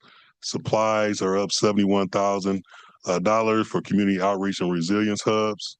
Travel's up to almost $25,000 for sustainability training for the most part. Capital assets are down $250,000 for fleet efficiency and grant reduction. And the CDBG fund is up $11 million, and that contains CDBG and DR plus HUD lead pipe replacement grants. And we expect to staff up for that also. Our strategic outlook, we don't expect any core programs to be reduced. We're positioned to leverage our new state and federal sustainability funding. We're pursuing $50 million in new tax market credit allocation, and we're continuing to close out legacy programs while launching high-impact new initiatives. In closing, EDD is stable, efficient, and impact-driven. With this budget, we will continue to deliver results in jobs, housing, and sustainability while ensuring every investment strengthens Wayne County for long-term and resilience. At this time, we are open for any questions that you may have. Okay, so I want to thank you for the presentation. Your department is a department that comes before us regularly throughout the year. You named a number of projects that require commission approval, and we're looking forward to those additional projects that you all have in hopper that will be making its way to us. As I mentioned, well, you probably weren't here. I mentioned earlier to the executive office as it relates to the commission initiatives, how from far as your engagement with those initiatives and facilitating that program, what is the status of from on your end as it relates to those initiatives? Yep. So I heard a little bit about that. Heard a little bit earlier you talking about that. As far as right now, I'm about 6-7 days in. So what I've done is I'm getting a list of all projects that we're looking at, all initiatives that we're looking at, and going through all of them and see, what direction are we going in all of them. And I look forward to meeting with you guys and in a separate meeting to discuss every project that we have. Okay, thank you on that piece. So we got the direction that they're working their way through the process, yes. And we will definitely be in touch with Mr. Kendrevis regarding that piece, or whoever we need to. He directs us. We need to talk to on that. Yeah, I mean they've given those to me, and I've looked at them. So like I said, that's on the top of my list of the priorities that I need to go through. Thank you. Okay, and so now we will go to commissioners, Commissioner Baydoun and then Commissioner Clemente. Thank you, Mr. Chair. Thank you, Anthony, and your team for this presentation. And Anthony, as a real estate broker, I want to thank you for everything that you're doing throughout the communities in Wayne County to help those homeowners that need help in terms of rehabbing their homes, whether it's the roofing or the windows, or other sidings or other items related to their homes. Just for the benefit of the people who are listening to us, when we rehab a home, let's say in Ecorse or in Dearborn or in Dearborn Heights, do we place a lien on this property if it ever gets sold in the future? Or is the rehab amount forgiven after so many years? Just for the clarification, the people that are listening to us, they have this idea. Right. So it depends on the program and where the funding is coming from. And I'll let Bessie talk about it too. So we have two different divisions that are actually helping our homeowners, maintain property value and rehab their homes. So the land bank has programs. Most of our land bank programs that do not require liens. We do have one Mr. grant that we use that does require liens on the property. So within the land bank, most of them do not require liens on the property. We do have one program that does require a lien, and I'll turn over to CDBG because they have a home repair program also. Yeah, so in the past, many of the home repair grant programs activities that have been run from community development have entailed liens because those are very high dollar rehabs. So if we're putting 60, 80, $100,000 in a home, we want to make sure that that investment is creating some level of stability and affordability in housing. And so in those cases, there's typically an affordability period that is tied to the amount of the overall investment. And so if that homeowner stays in their home for the amount of that time, there's some paperwork that gets done and that mostly goes away.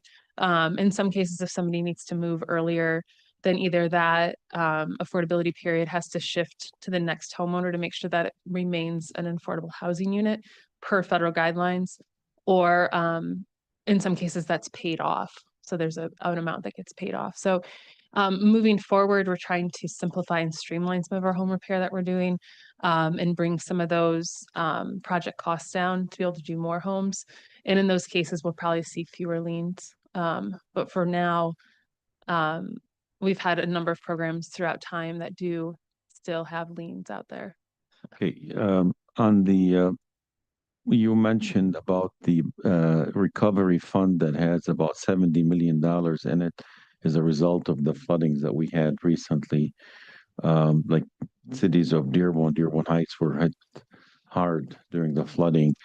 So these cities can apply for some of this money for underground infrastructure work to improve and alleviate flooding.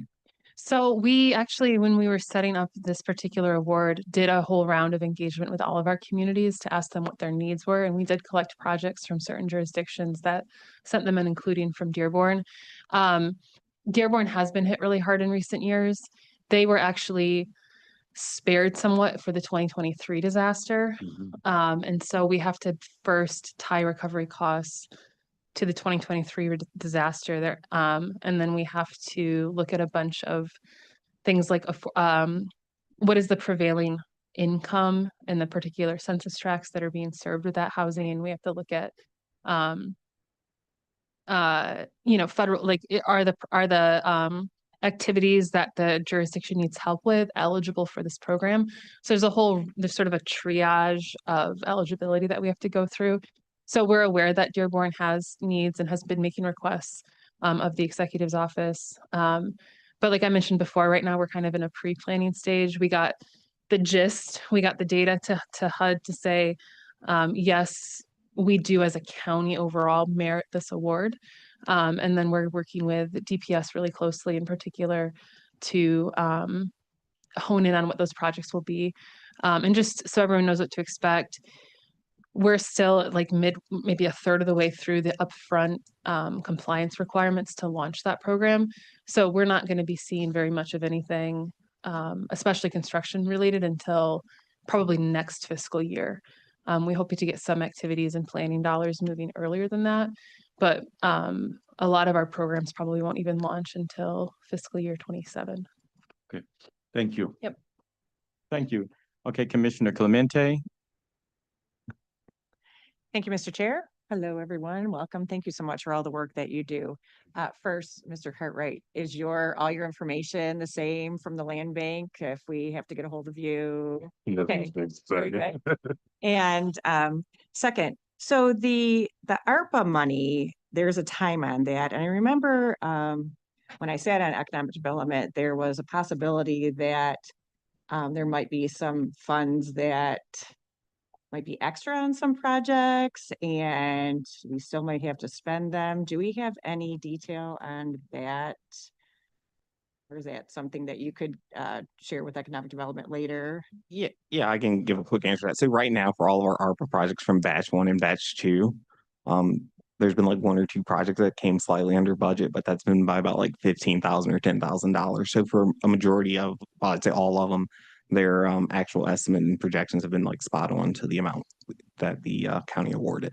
Okay, good, because we want to make sure we spend our money and timely and if there's anything extra.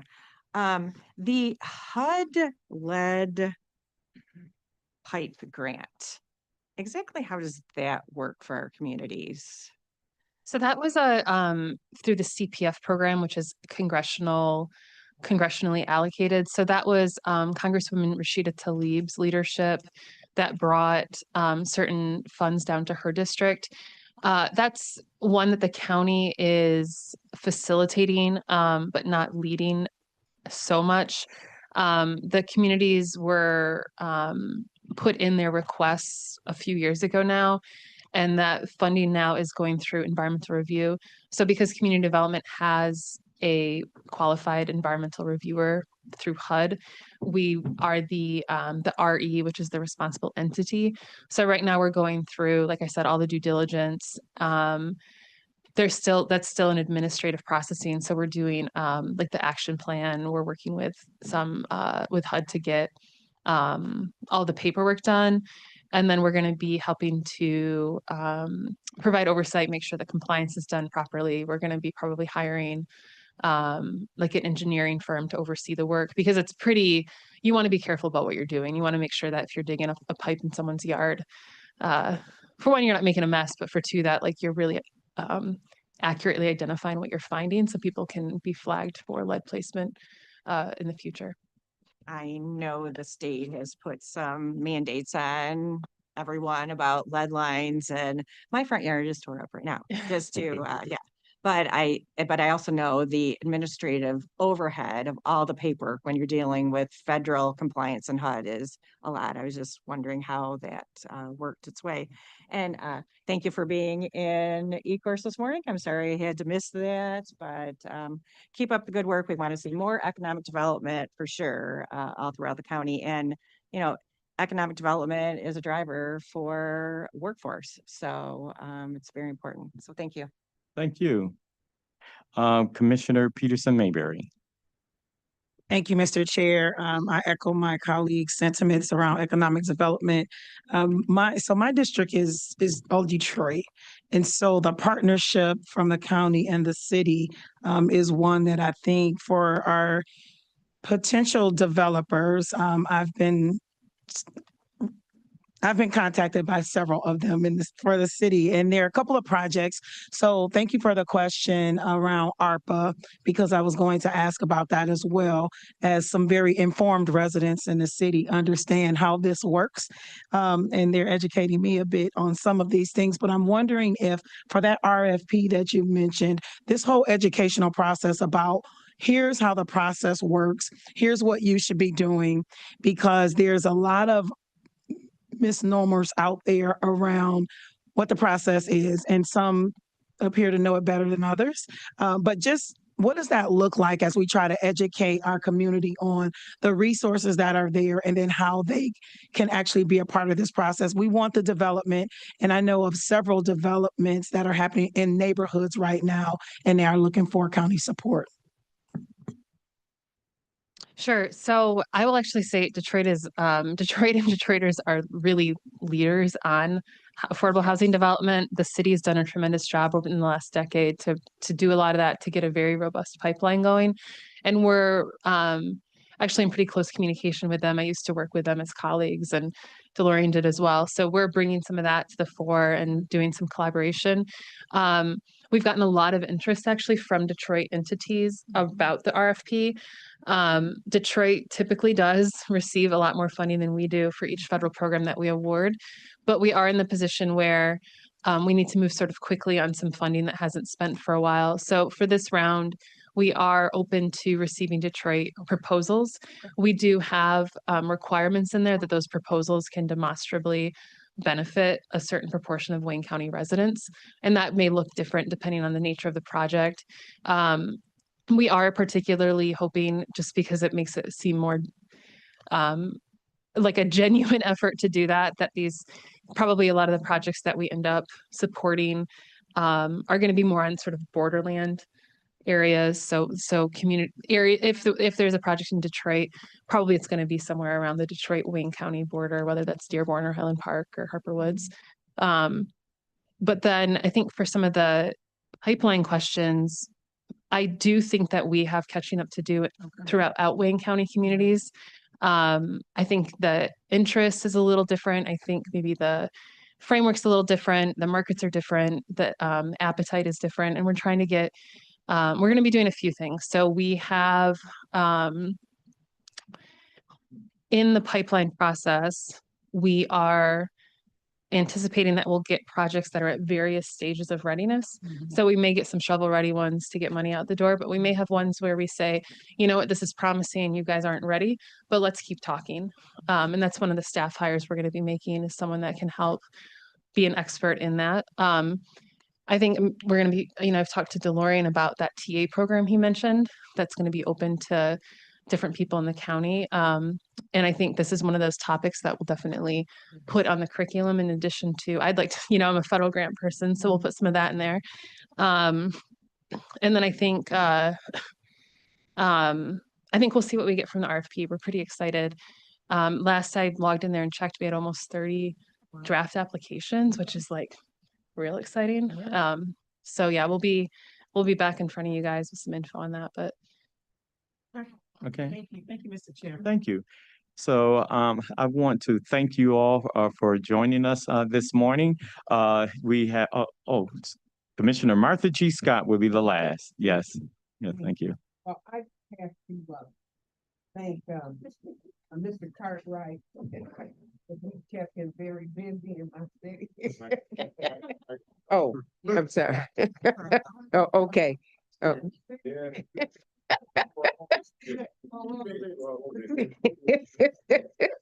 And that's why I'm so thankful. Because it hasn't been that easy for him, but so I appreciate him and all that you do and your staff. Thank you so much. Thank you very much. I appreciate that. So the last person who will speak to this Thank is you, the- Mr. Chair. Absolutely. Martha G. Scott is the chair of the Economic Development Committee. Glenn Anderson. Yeah. Thank you, Mr. Chair. Just wanted to make sure I heard correctly that of the ARPA grants that we had out there, that you said, I think you said they're all proceeding they'll be on time, projects are proceeding, and that there might only be $12,000 to $15,000 and less costs that are coming back to be reprogrammed. Yes, that's correct. One of the projects that just wrapped up, I think, was like $1.07 under their budget. So their budgets were, real concrete and as close as the figure they requested. How about the project? Just curious about the one in Redford. Redford, I think it was a recreation center or something. Yes, the Redford Recreation Wellness Center. So that's one that they've already expended their complete $6.5 million allocation from the county of ARPA. So it's 100% spent. And right now we're just doing the compliance, looking over to ensure that everything was correct. Very good. Thank you. Okay, Commissioner Wilson, and then Commissioner Baker McCormick. Thank you, Chair Kinlock. I would be remiss if I sat here and didn't just make a comment in closing. Anthony Cartwright, absolutely fantastic individual, great appointment. I've known Anthony for a while. He's out in the community. He's doing his thing. He's trying to assist folks in the neighborhoods in terms of blight and all the other great things that are happening. I want to say, I think you're going to do a fantastic job. If your history has anything to do with your future, I'm very proud to work with you on the land bank. As a member of the land bank, I see him in person once every couple of months, and he is absolutely engaged in what he's doing. So I just want to say I'm proud to work with you, brother. Keep up the good work that you're doing out there, and I'm sure that Wayne County will be better off for having you in the positions that you're in right now. I know you got to get rid of one of them, but Not necessarily. great work. What?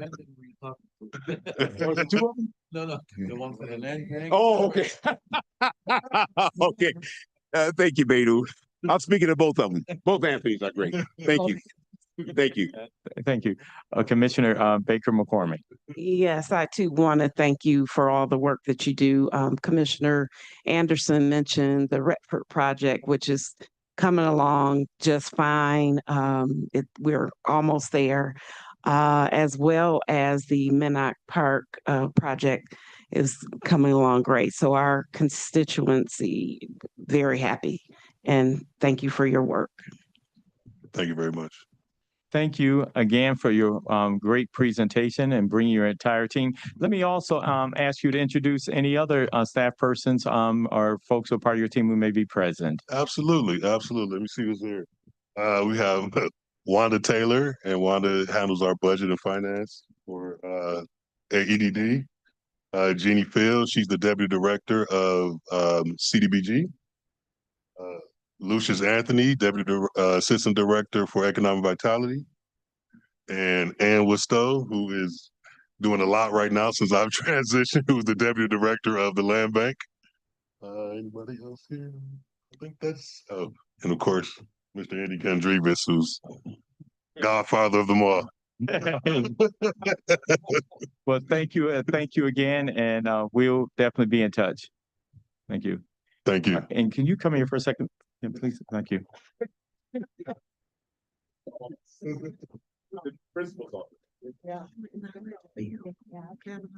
Oh, at this time, I want to acknowledge, I want to acknowledge our former colleague who's here, Phil Kavanaugh, former Wayne County Commissioner and state legislator. Yeah.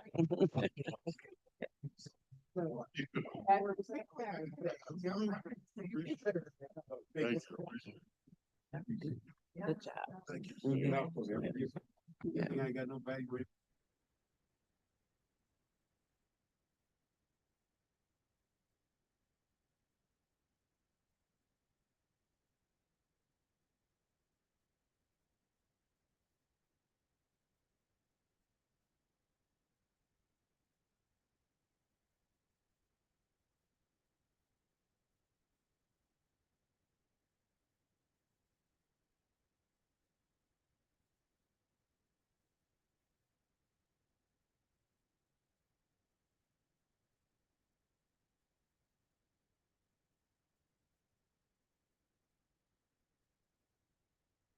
No, I'm sorry.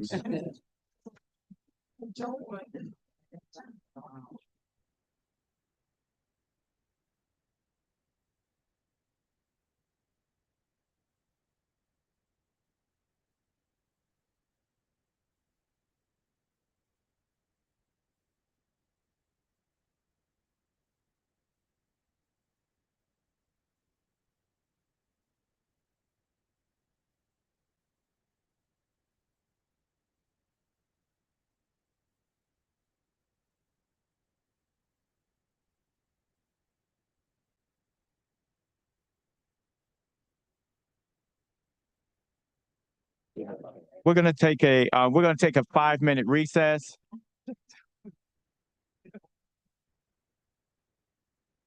Already, just recess.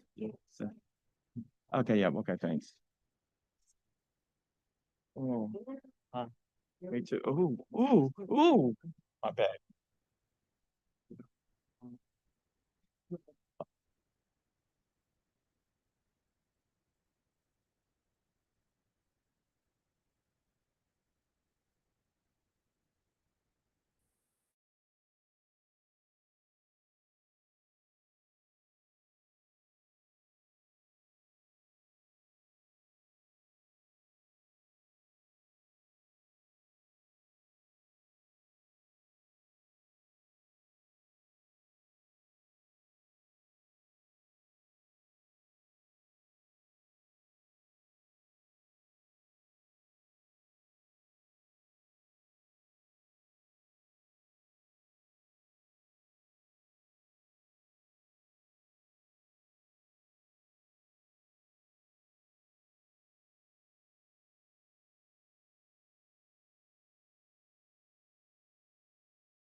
Loud. Ready?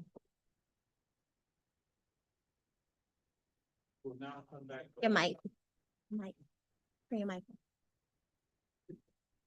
The Ways and Means, Committee on Ways and Means budget hearing will now come back to order. Madam Clerk, will you please call the roll? Commissioner Scott. Commissioner Baker McCormick. Here. Commissioner Marecki.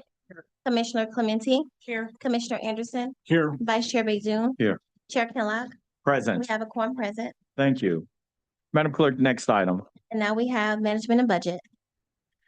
Good afternoon. Want to welcome you to the Ways and Means, Committee on Ways and Means budget hearing.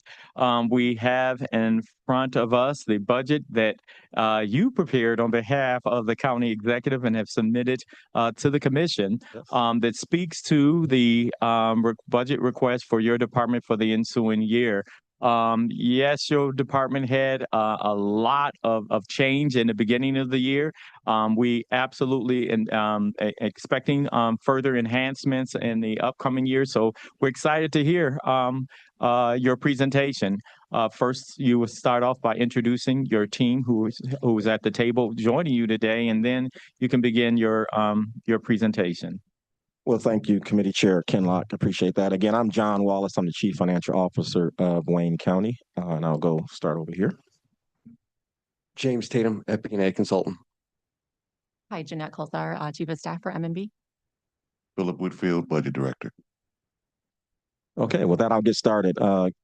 Again, good afternoon, Committee Chair Ken Locke, Commissioners and Commission staff. It's always a pleasure to be here before you in these meetings to present.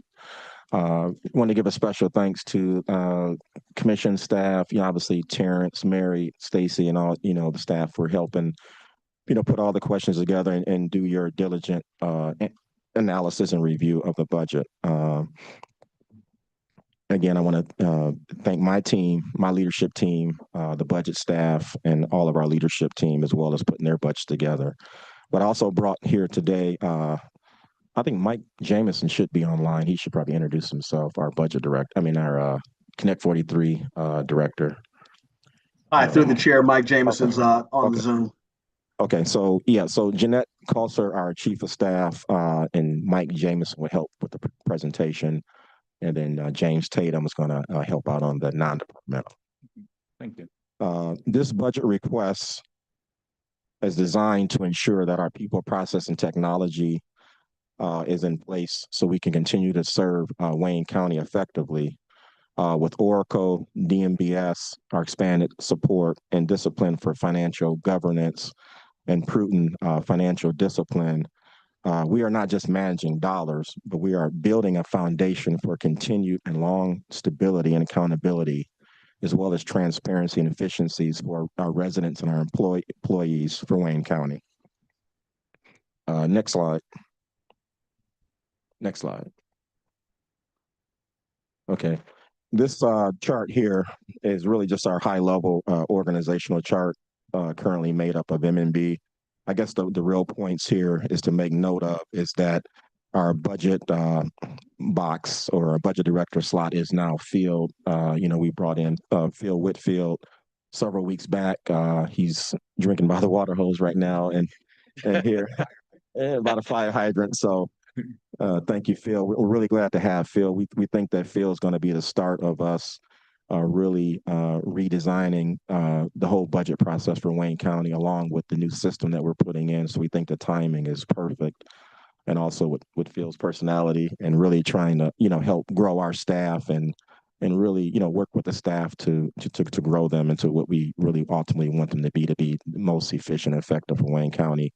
Also in here, you can see the box for direct management and budget services. You'll hear a little bit more about that later in the presentation, but that's one of the divisions in M&B that's already a part of the reorganization plan that has been submitted to improve by this commission, at least since I've been here, maybe in 2023. I don't recall the exact when that reorganization came before this, but what we're doing is really standing that division up. That division is going to mimic what we already do for our satellite offices, whereby we have a dedicated accounting and finance staff and budget staff assigned to, particular departments to help them, in their day-to-day operations. And so we want to expand that to the executive offices as well as the elected offices to improve upon, our closing, our budget to actuals, all things procurement, budget development, and alike. So we think that that's going to be an enhancement for Wayne County, along with, the timing of the ERP system going live. And those are the big highlights really from this slide. Next slide. There's actually an error on this slide. It should be 142 for the FTEs. We're gonna submit a new slide for that. But this slide just shows the investment that we talked about in terms of our, we talked about people, process, technology, but again, in our people, we got to continuously invest in that. And we're going to be investing in the department direct management and budget services piece.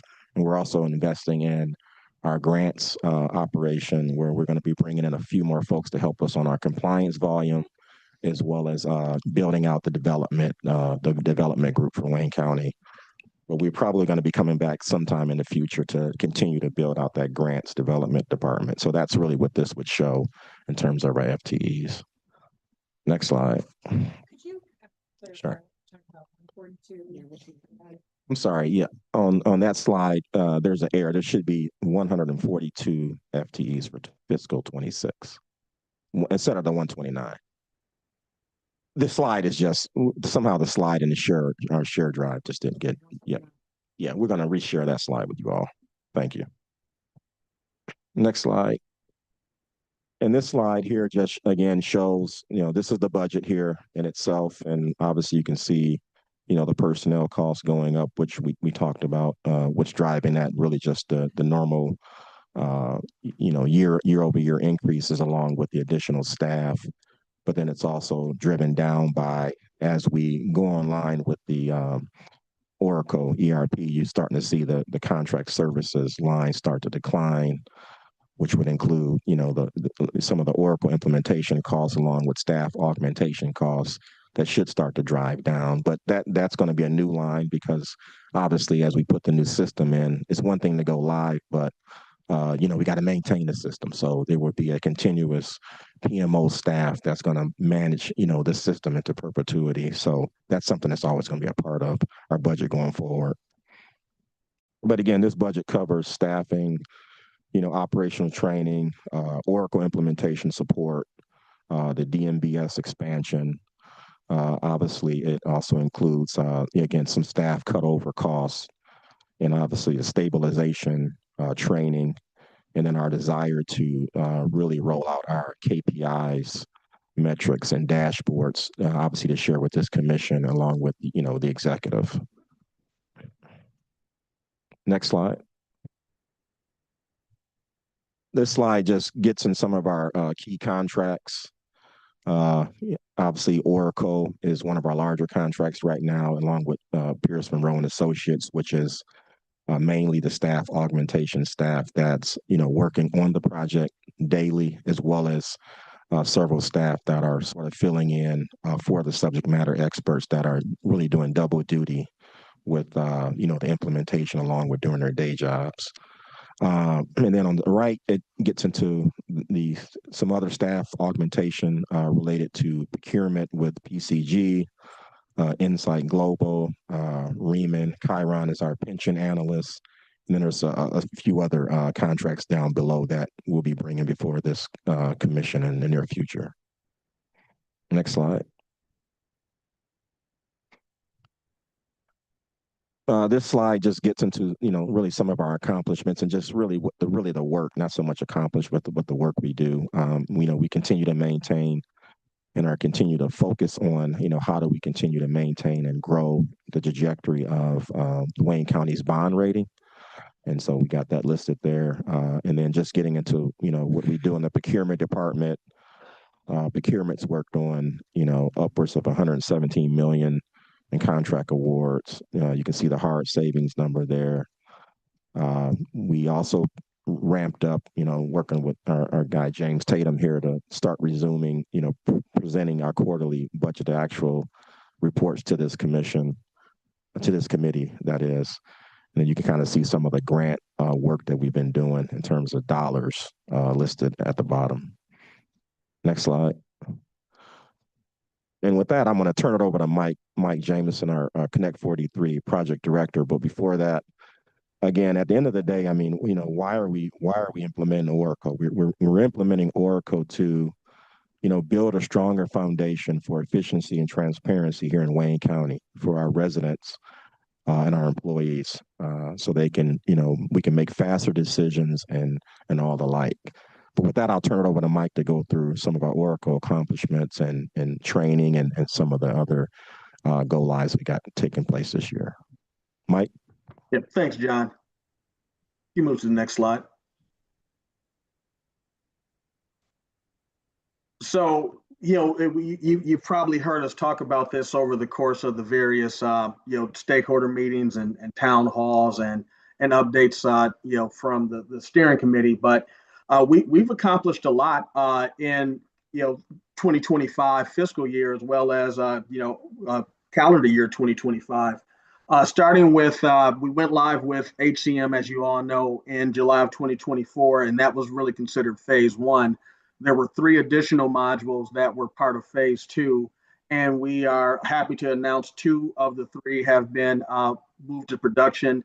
First, the learning module in May, and then the health and safety module in June.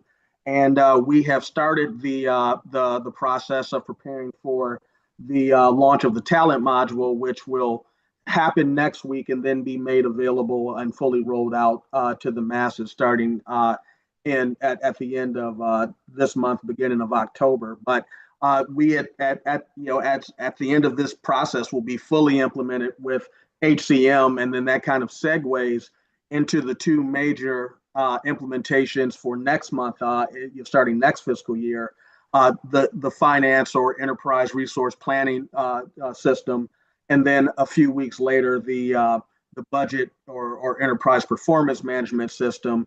And then what's not on this slide, but I want to make aware as another go live, we actually this week are starting the process on the soft launch of the automated data warehouse. Data warehouse is actually in production. This is really kind of now a soft launch with power users within the human resources and IT groups to, you know, continue kicking tires and then start the process of you know, creating reports that are specific to the legacy system, PeopleSoft. And just as a reminder, with Data Warehouse, it comes with pre-built connectors to the Oracle Cloud applications. And then the following step after you kind of go through the process of connecting that data is to then start preparing the warehouse for data from the legacy system and reports based on the legacy system. So that's what we're doing now. And so it'll be a core group of users, and, you know, ultimately it'll be done in addition to HCM for ERP sometime in calendar year 2026. We're kind of anticipating January. If we were able to do it sooner, based on how the ERP stabilization goes, we'll start toward the end of this calendar year. But, you know, again, when you kind of look at it over the last 2 years and some change, and really in 2.5 years, we plan to be live with all aspects of our Oracle environment, human capital management, the HR payroll system, enterprise resource planning, the financial management system, and enterprise performance management, the budgetary planning system. Next slide. So this slide was kind of a snapshot as of a point in time, and I won't read everything, but I'll talk to the major pieces. With ERP, we actually are now getting ready to end user acceptance testing. That's UAT, and we are also in training and also in cutover. So we have 3 of the final major steps to go live in process. Essentially, user acceptance testing is the last hurrah of involving testing. Training, you know, self-explanatory, but making sure that the users who will be in the system know what to do and where to go for instruction and guidance. And then cutover, which again is an industry term, which basically means that you're preparing to turn the system live or go into production. And so that's what leads up to the go live in early October. And it's a lot of steps involving both functional and technical tasks. And we are meeting daily to make sure that we're making progress and resolving any obstacles or bottlenecks that arise in the process. With EPM, if you recall, we actually soft launched and moved it into production in February of this year. And so now we're essentially preparing for the hard launch and working with Phil and his team to finalize the training materials, prepare for end user training, and then ultimately the integrations that we had, particular to projects and fixed assets, weren't quite ready at the time of the soft launch. So we are finalizing the review of and validation of those two integrations in particular as part of this soft launch to hard launch process. But we anticipate having EPM fully available and folks trained to do the fiscal year 27 adopted budget planning process. And, I think John mentioned Phil Whitfield drinking from a fire hydrant. This is part of that fire hydrant flow. So we appreciate Phil and his team for, the quick turnaround and him getting engaged in the EPM process, particularly so late in the game. And then I already had mentioned ADW and HCM phase 2. ADW is the soft launch for the power users, and HCM phase 2, really, again, 2 of the 3 already in production. We are getting set to move the talent module into production for the start of fiscal year 26. Next slide, please. And John, I'll turn it back over to you for fiscal year 26 goals. Okay, thanks, Mike. I'll turn it over to Jeanette to go through our goals. Yeah, so this next section covers our goals for this upcoming fiscal year. They're listed here. Number 1 is timely submittal of an annual budget and audit. That is our number 1 priority for this coming year. Full utilization of and optimization of Oracle, which Mike Jameson just explained and will explain also in the next couple slides. Standing up DMBS, again, John mentioned this in his intro. This is expansion of the satellite offices, and we have more information on these next slides related to standing up DMBS as it relates to strong internal controls. We will issue policies and procedures, as well as performance dashboards to share with our stakeholders, including this committee, as well as right sizing, which I know has been discussed at other budget hearings, but we can get into a little bit of that for what it looks like for management and budget. So Mike, I'm going to turn it back over to you to talk about ERP and EPM. Thanks, Jeanette. So just to kind of give everybody, again, a refresher on what we're actually getting with ERP. We're getting a lot of the same modules that we had in JD Edwards, with the notable exception of now we're gaining a project portfolio management module for grants management. The other thing of note is, in particular, all of our procurement activity is now moving into Oracle. So you see procurement sourcing, procurement contracts, purchasing, and supplier portal. These allow us to do really all of the activity that previously was being split between TCM and JD Edwards in Oracle. The rest of the modules are pretty self-explanatory: inventory, AP, expense, fixed assets, lease accounting and receivables, cash management, and inventory. Again, they're the core modules that come out of the box, so to speak, when you purchase ERP. And as John and Jeanette both mentioned, the goal is to get them into production, stabilize our use of them, and then really start to look to optimize the functionality that we get every quarter with Oracle, which is a good thing because it keeps us on our toes. It always ensures that we're using the most recently available version of the product, so you don't have obsolescence risk, and you get all of the cybersecurity and data redundancy and disaster recovery aspects that come with purchasing a cloud system versus trying to maintain it in-house. Next slide. So with Enterprise Performance Management, or EPM, And again, just at a high level, this is the tool that we'll be using for budgetary planning. Workforce planning is, again, how you actually plan for your largest expense, your workforce. Capital planning is the assets, and project planning are the projects. And those two are the integrations that I mentioned that we're currently validating as part of the soft launch process between ERP and EPM. Financial statement planning, business rules, that's really just the rules that are then used to create the financials. Narrative reporting, this is a new tool that comes with EPM. And this is essentially where whether you're creating the budget book or, in some cases, you can use it for kind of standard enterprise-wide financial reports like the ACFA or the CFA. This is a tool that can be leveraged in that regard. And it integrates with ERP, which makes the process a lot easier to manage than if you had to go between systems or export and import data. Dashboards, that's kind of standard with all Oracle products. And SmartView, this is a tool that we'll use both more heavily in EPM, but also in ERP. Think of it as a add-in to Microsoft Excel that a lot of folks use for financial, budget, and accounting work. And it's an add-in that allows you to essentially kind of pull data from Oracle into your Excel spreadsheet, or if necessary, drill back into Oracle in a live system to see the detail behind the balance information. So we think SmartView is going to be one of the tools that, particularly on the M&B side, a lot of folks rely on heavily for standard and ad hoc analyses. And again, to the goal of optimizing the use of the system that we bought, we plan to do so as quickly as possible. The first step is to go live. Second step is to get it stable, and then the third step is to optimize.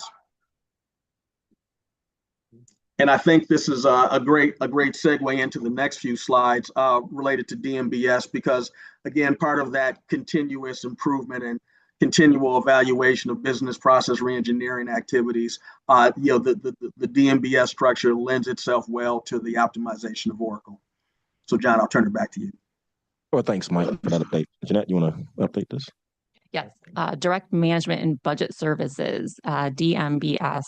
So what's on this slide is really the outcomes of what that division will give the county, provide the county. One point of contact, more timely finance, budget grants and procurement processes, actionable data. This team will develop reports and other actionable data to help departments and elected offices make informed decisions. Department and elected offices can spend more time on their operations, programs, and projects instead of chasing down POs, invoices, budget amendments, et cetera. And overall improved Wayne County finance and accounting internal control structure, clear roles and responsibilities for all of our divisions and positions across the county. And then as we get into the next slide, countywide policies and procedures. So I hope this, you can kind of see it better on the screen, definitely more so on my screen. As you may recall, I worked for COO Janelle Allen before I came over to M&B this January for approximately a year as the Director of Policy and Strategic Management. During that year, I worked closely with John and M&B leadership to develop an approach to draft and finalize all of these policies involving reviewing all existing county policies related to finance, budget, procurement, and grant functions, and then gathering research and data on leading practices and, of course, our peers. We have drafts for many of these policies right now. We're planning to issue a few of these here right before we go live. The plan is to finalize all of these by the end of next year. And then sorry, next slide, please. And then lastly, also working for CO Janelle Allen, I borrowed this slide from one of her presentations, right sizing. I worked very closely with her on collaborative bargaining efforts last year, and we plan to execute this alignment for management and budget here as well. As you can see, right jobs, right pay, right talent. This will lead to investing in training and development for all of our employees. and updating our job descriptions with corresponding market analysis to compete with our peers to allow us to attract the talent that we need.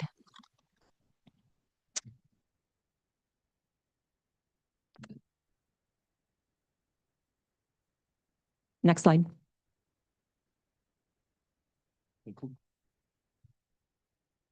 Through the chair, that concludes our presentation for the first part of Okay. MMB. Okay, so thank you. One thing I like the update that you've given us as it relates to the update on our financial systems. One thing that definitely we've been talking about over the past few years, and that is the timely completion of our year-end financials. One of the reasons that this year we began to focus in on that's commission staff and conversations with management and budget is the submission of the quarterly financial report. So I know that you recognize that we're resuming those.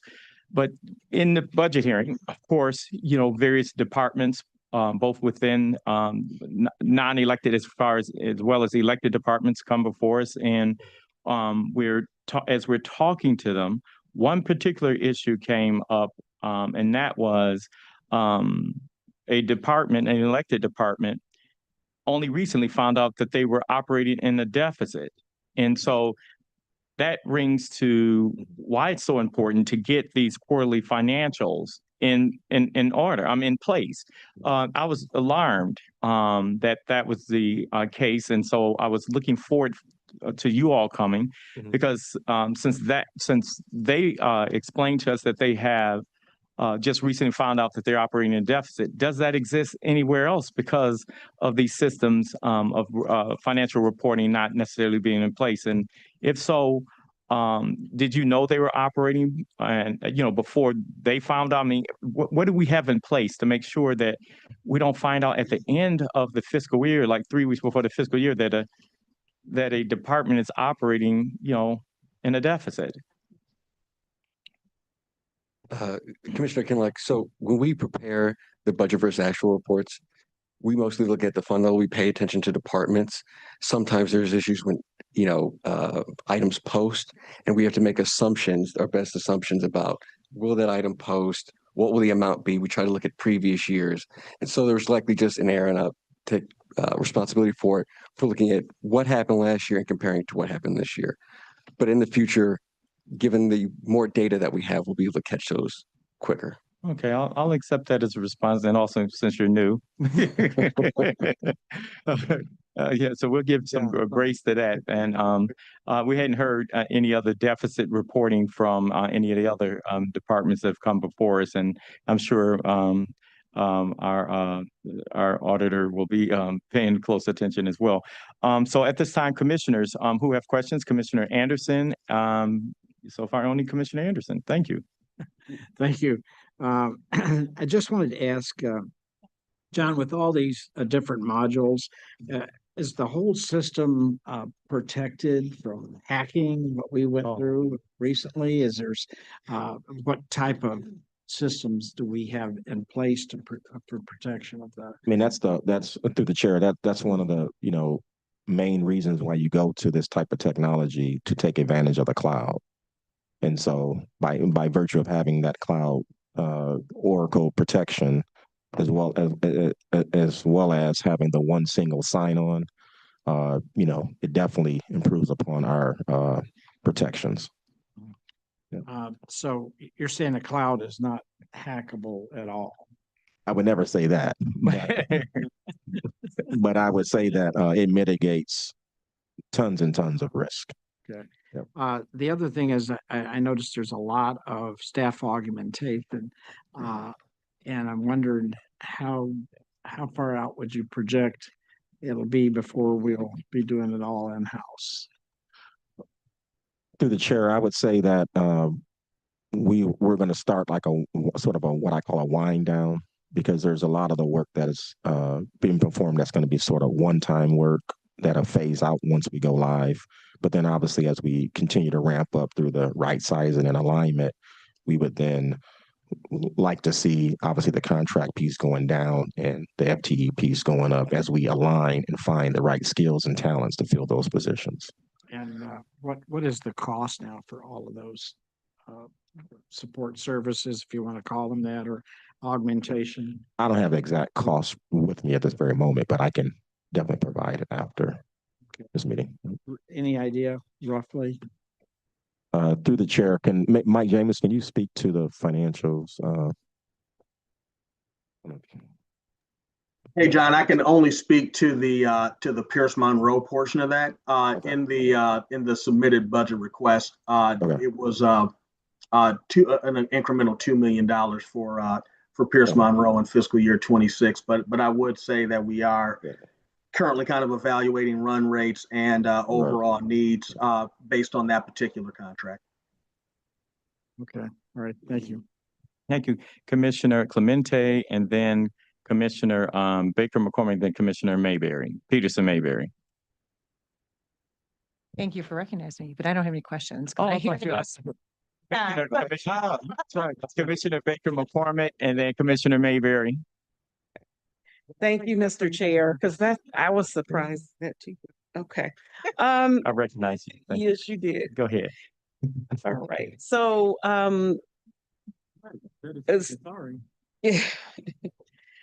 So you just laid out, and thank you so much for what you do. You just laid out a clear path to where we're going, which I'm just so glad of, because it seems like this process it is a long process. And I was trying to remember the alignment with the time that you laid out today from when we first started. Is this the same timeline, or is the timeline different for the Oracle and the ERP? Yeah. Well, high level through the chair, I mean, as I understand it, I mean, even before I took over as executive project sponsor, this project got restarted or delayed a couple times. But as a point that I've always put in some of our stakeholder meetings, it's been over 2,000 days and 5 or 6 years that this project has been in motion. So with less than 2 to 3 weeks to go live, it's a monumental accomplishment and all the hard work that went into getting to the point we're about to be in a few weeks. Yes, it has been a long process, because I think it was around the time I became a commissioner that it seemed like we started this this project. And so it's good to hear that we're almost there. Almost there. Yeah, okay. And do we have a bottom line figure that, and maybe that's something we can get at some point, as to what we've spent over this time span? Yes, through the chair, we provide that at the GovOps update meeting. I think that's monthly, but Mike Jameson can clarify the timing of that report. Yeah, through the chair, per the last steering committee, not 95 million, rounding up, spent inception to date through July, includes a portion of August. And right now we're anticipating, and this doesn't necessarily include the recurring costs that that'll be in perpetuity, paying for licenses that we use, managed services, et cetera. But the current estimated spend is at 130 million. So we're 95 million in with a 130 projection. All right. And do we know what our perpetuity costs will be, or approximately what we'll spend to? It's good question. In the most recent steering committee, in response to Commissioner Killeen, we segregated what we know are the recurring contracts from the finite contracts. To answer your question, I would say still under consideration, mainly because there are a couple contracts that we're currently evaluating, kind of based on the need for the resources, and to kind of ensure that we stabilize and optimize as quickly as possible, versus trying to bring some of those resources in-house and not pay them contractually. So I would say TBD, but we will be updating the GovOps committees shortly on kind of the outcome of those analyses. Thank you.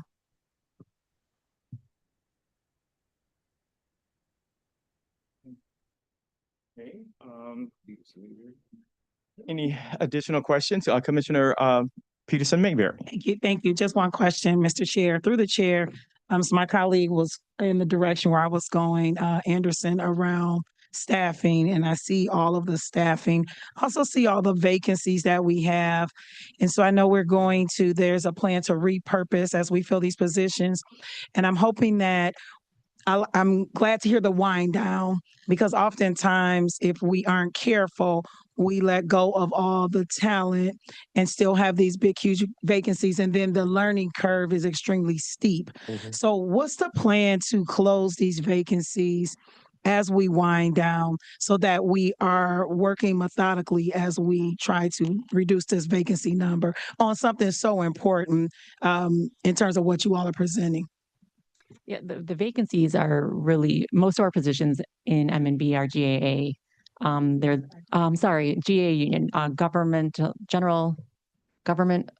Administration Association, the GAA union. I'm sorry, I don't know it off the top of my head. I'm so used to saying GAA, but most of our positions are GAA, and we're working again with the CEO's office in PHR and labor relations on updating those job descriptions.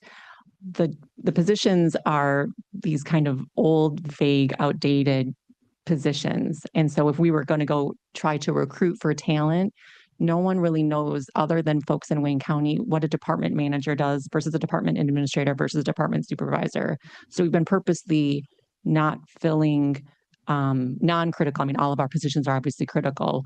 We've had a few filled over the years, but recently, but we purposely are not trying to fill these outdated positions because we want to update the job descriptions, align them to best practice, industry standards, make sure PHR is able to do the market analysis so that we are competing with our peers to attract the talent that we need in order to get the workforce that Wayne County deserves to be an employer of choice. So it's an effort, and that's why we've added it to our presentation here, because it's going to be a collaborative, transparent, effort.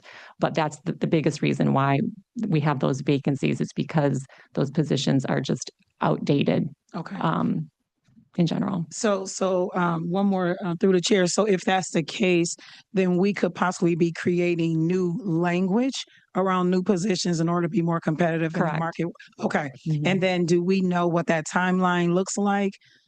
Because I'm wondering in the meantime, whether the positions are outdated or not, who's doing the work? Or is it on the backs of overtime for other people? So we submitted a number of attachments to commission questions that lists a lot of consultants that we have. And clearly we've got those folks doing the work, as well as our staff that we have here. And, those in the room, those at the table. It's us. Yeah. Stand up. It's everyone here. But yeah, that's why we have the vacancy rates we do and the consultants that we do timely. But again, as John indicated, the plan is to reduce the number of consultants, to update those job descriptions so that we can fill Wayne County positions. Thank you. John and I've had regular conversations throughout the year regarding the contracting, and glad to hear that this is a priority for you. You've already explained that during the year, but you'll keep the GovOps committee informed on that as well. Okay, who else would like to speak? Okay, Commissioner Anderson. Thanks. Oh, hold it. I'm sorry. Our Auditor General wanted to chime in. Okay, yes.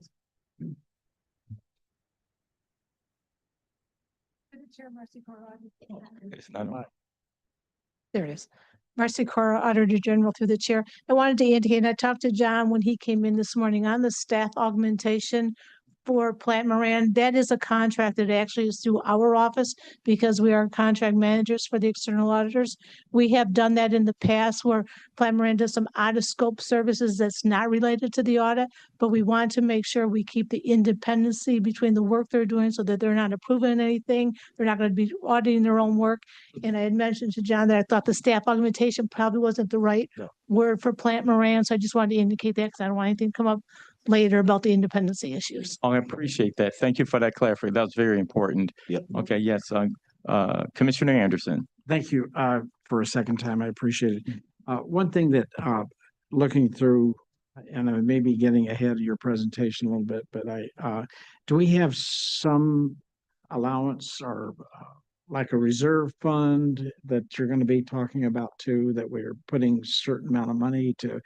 I mean, we're right now in very uncertain times, what's happening with federal dollars, state dollars, and we're looking at, it almost seems like we're spending money like it was 5 years ago or 2 years ago, and not looking at what may be coming down the pike to us financially. Through the chair, no, we definitely are looking at that every single day.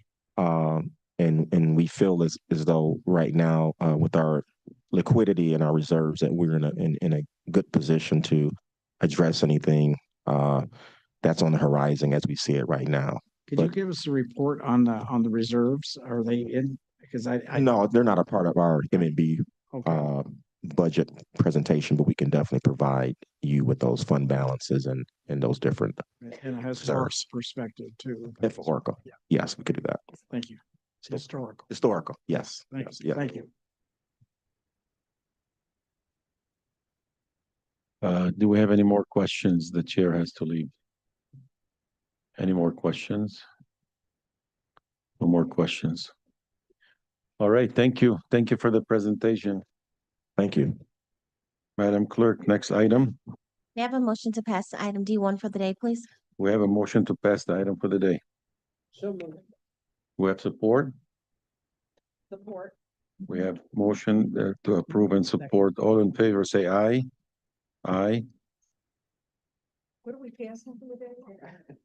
The budget. Vice Chair, yes, we not non-departmental. Is there a second part? I'm sorry. Yes, sorry. Sorry about that. I thought you were done. Yeah, you're done. Sorry about that. I didn't know there was one. Almost. Forget that. Go ahead. I'm sorry. James Tatum, FP&A consultant at M&B. And so I just want to provide a brief overview of non-departmental. Non-departmental, as the name implies, is somewhat of a catch-all for those operations and funds and activities that don't fit neatly into the other elected offices or departments. In fiscal year 2025, as of late July, the amended budget for the funds, and there are 15 funds that fall under non-departmental. For those 15 funds, the total appropriations were approximately $730 million. Those are proposed to decline in 2026 to $640 million. And so what I want to do is I want to speak to the major variances that you'll see in the spreadsheet that you provide. You can see a comparison from fiscal year 24 to 25, and then 25 to 26, and then 26 to 27. But I'm also speaking about the differences between 25 and 26. So I'll start with the 2018A Jail Construction Fund. In 2025, those appropriations were 36 million or 36.5 million. They will decline to zero in 2026. The reason for that is because jail construction, the CJC construction, has been completed, was completed this year, and so those expenditures will fall off. For the American Rescue Plan Act, appropriations were 9.6 million in 25 and decreased to 5.1 or 5.2 in 26. The reason for that decline is there are funds that were appropriated or the project associated for new home construction. All that construction won't be completed in 25, or the money won't go out the door in 25. And so some of it's being shifted into 26, and it'll flow into 27 as well. In the capital programs budget, the 2025 allocation was 20.4 million. It's falling to 11.8 million. The reason for that decrease is that the previous year, featured a 9 million transfer out that is not included in 26. In the coronavirus state and local recovery fund, it's going from 90 million in 25 to 77.6 million in 26. The reason for that is some of the workforce development expenditures are ahead of schedule, that program. And so some of the money that may have been expected had been spent in 26 that will actually be spent this fiscal year. In COVID-19 fund, that's decreasing from 2 million to 700,000 thereabouts. And the reason for that is this was covered in the HHVS hearing to some extent, which is the federal award for immunization has been canceled. And so those expenditures have been zeroed out in that fund. And that's the reason there's a decrease. In the general debt service fund, there's an increase of about $2.8 million from 1.9 million in 25 to 4.7 million in 26. The reason for that is there's an increase in debt service expenditures. It isn't because the county has taken on more debt, it's because there's shifts in debt schedules sometimes. Full bond issues become payable at a certain point in time. In the general fund, there's a decrease in chargebacks. So the general fund is allocation of non-departmental is going from 292 million to 278 million. That's 20 million decrease is the lead cause of that. And that's related to reduced chargebacks, and that's because of reduced ERP expenditures. Now I'm on the general liability fund. That's going from 4.8 million to 7.6 million. The increase is mostly attributable to a $2.5 million increase in the cost of property insurance. In the special projects fund, this is of course related to ARPA monies that were transformed through revenue replacement, and those monies are expected to be spent down. I would say overall that there are a number of these funds, whether they be capital projects funds or special revenue funds, where it's one-time money that will be expended over time. And so the fact that the total allotment for non-departmental is decreasing is not indicative of, an absence of investment or a deterioration in the county's financial condition. These are one-time monies that were expected to be spent down. And that concludes the overview of non-departmental, and I welcome any questions. Commissioner Baker McCormick. Thank you so much. Maybe I missed it. You talked about the special capital projects, and you mentioned American Rescue Plan dollars. Is that in two different groups, or is it a portion under the special projects? Through the chair, it's been split because there were two ways that communities were able to treat ARPA dollars when they received. Some of it could be programmed for projects. Some of it could have been used for what they called revenue replacement to essentially make communities whole for what would have been lost over the pandemic period. And that money that was used for revenue replacement doesn't have the same restrictions as the money that is used for ordinary programs where it has to be obligated by a certain period of time. Right. Okay. I thought you were suggesting that, but do we know, is this total amount that portion of it, or is it a percentage of this 173 million? I'll confirm the number, but I believe it's the totality of it. Okay.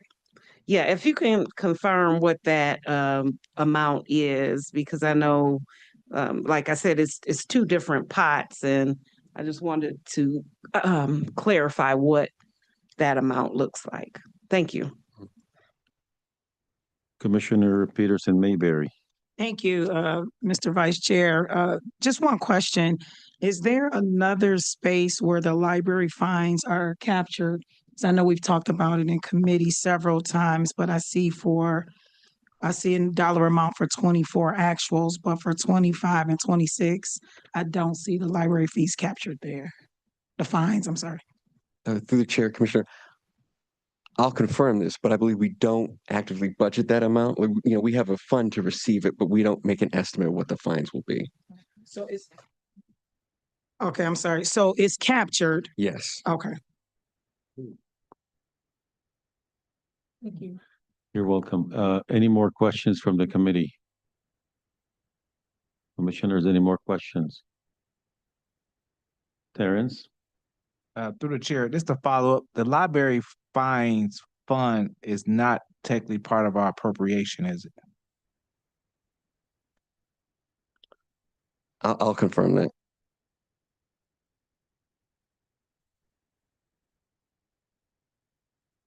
It's huge. Mhm. It's like a side.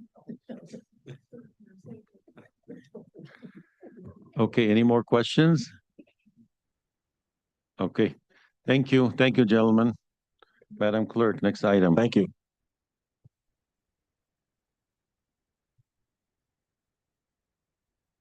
We need a resolution to pass for the day. Yes, thank you. My mic wasn't working. Do we have a resolution to pass for the day? Motion to pass for the day. We have a motion, we have support. All in favor, say aye. Aye. Motion passes. We're not done yet, gentlemen, we're not done yet. Next item. Item E, new business, there is none listed. Moving to item F, such are the matters as may be properly submitted before the committee. I know of none. Item G, public comments. Okay, do we have anyone on Zoom that would like to make a comment?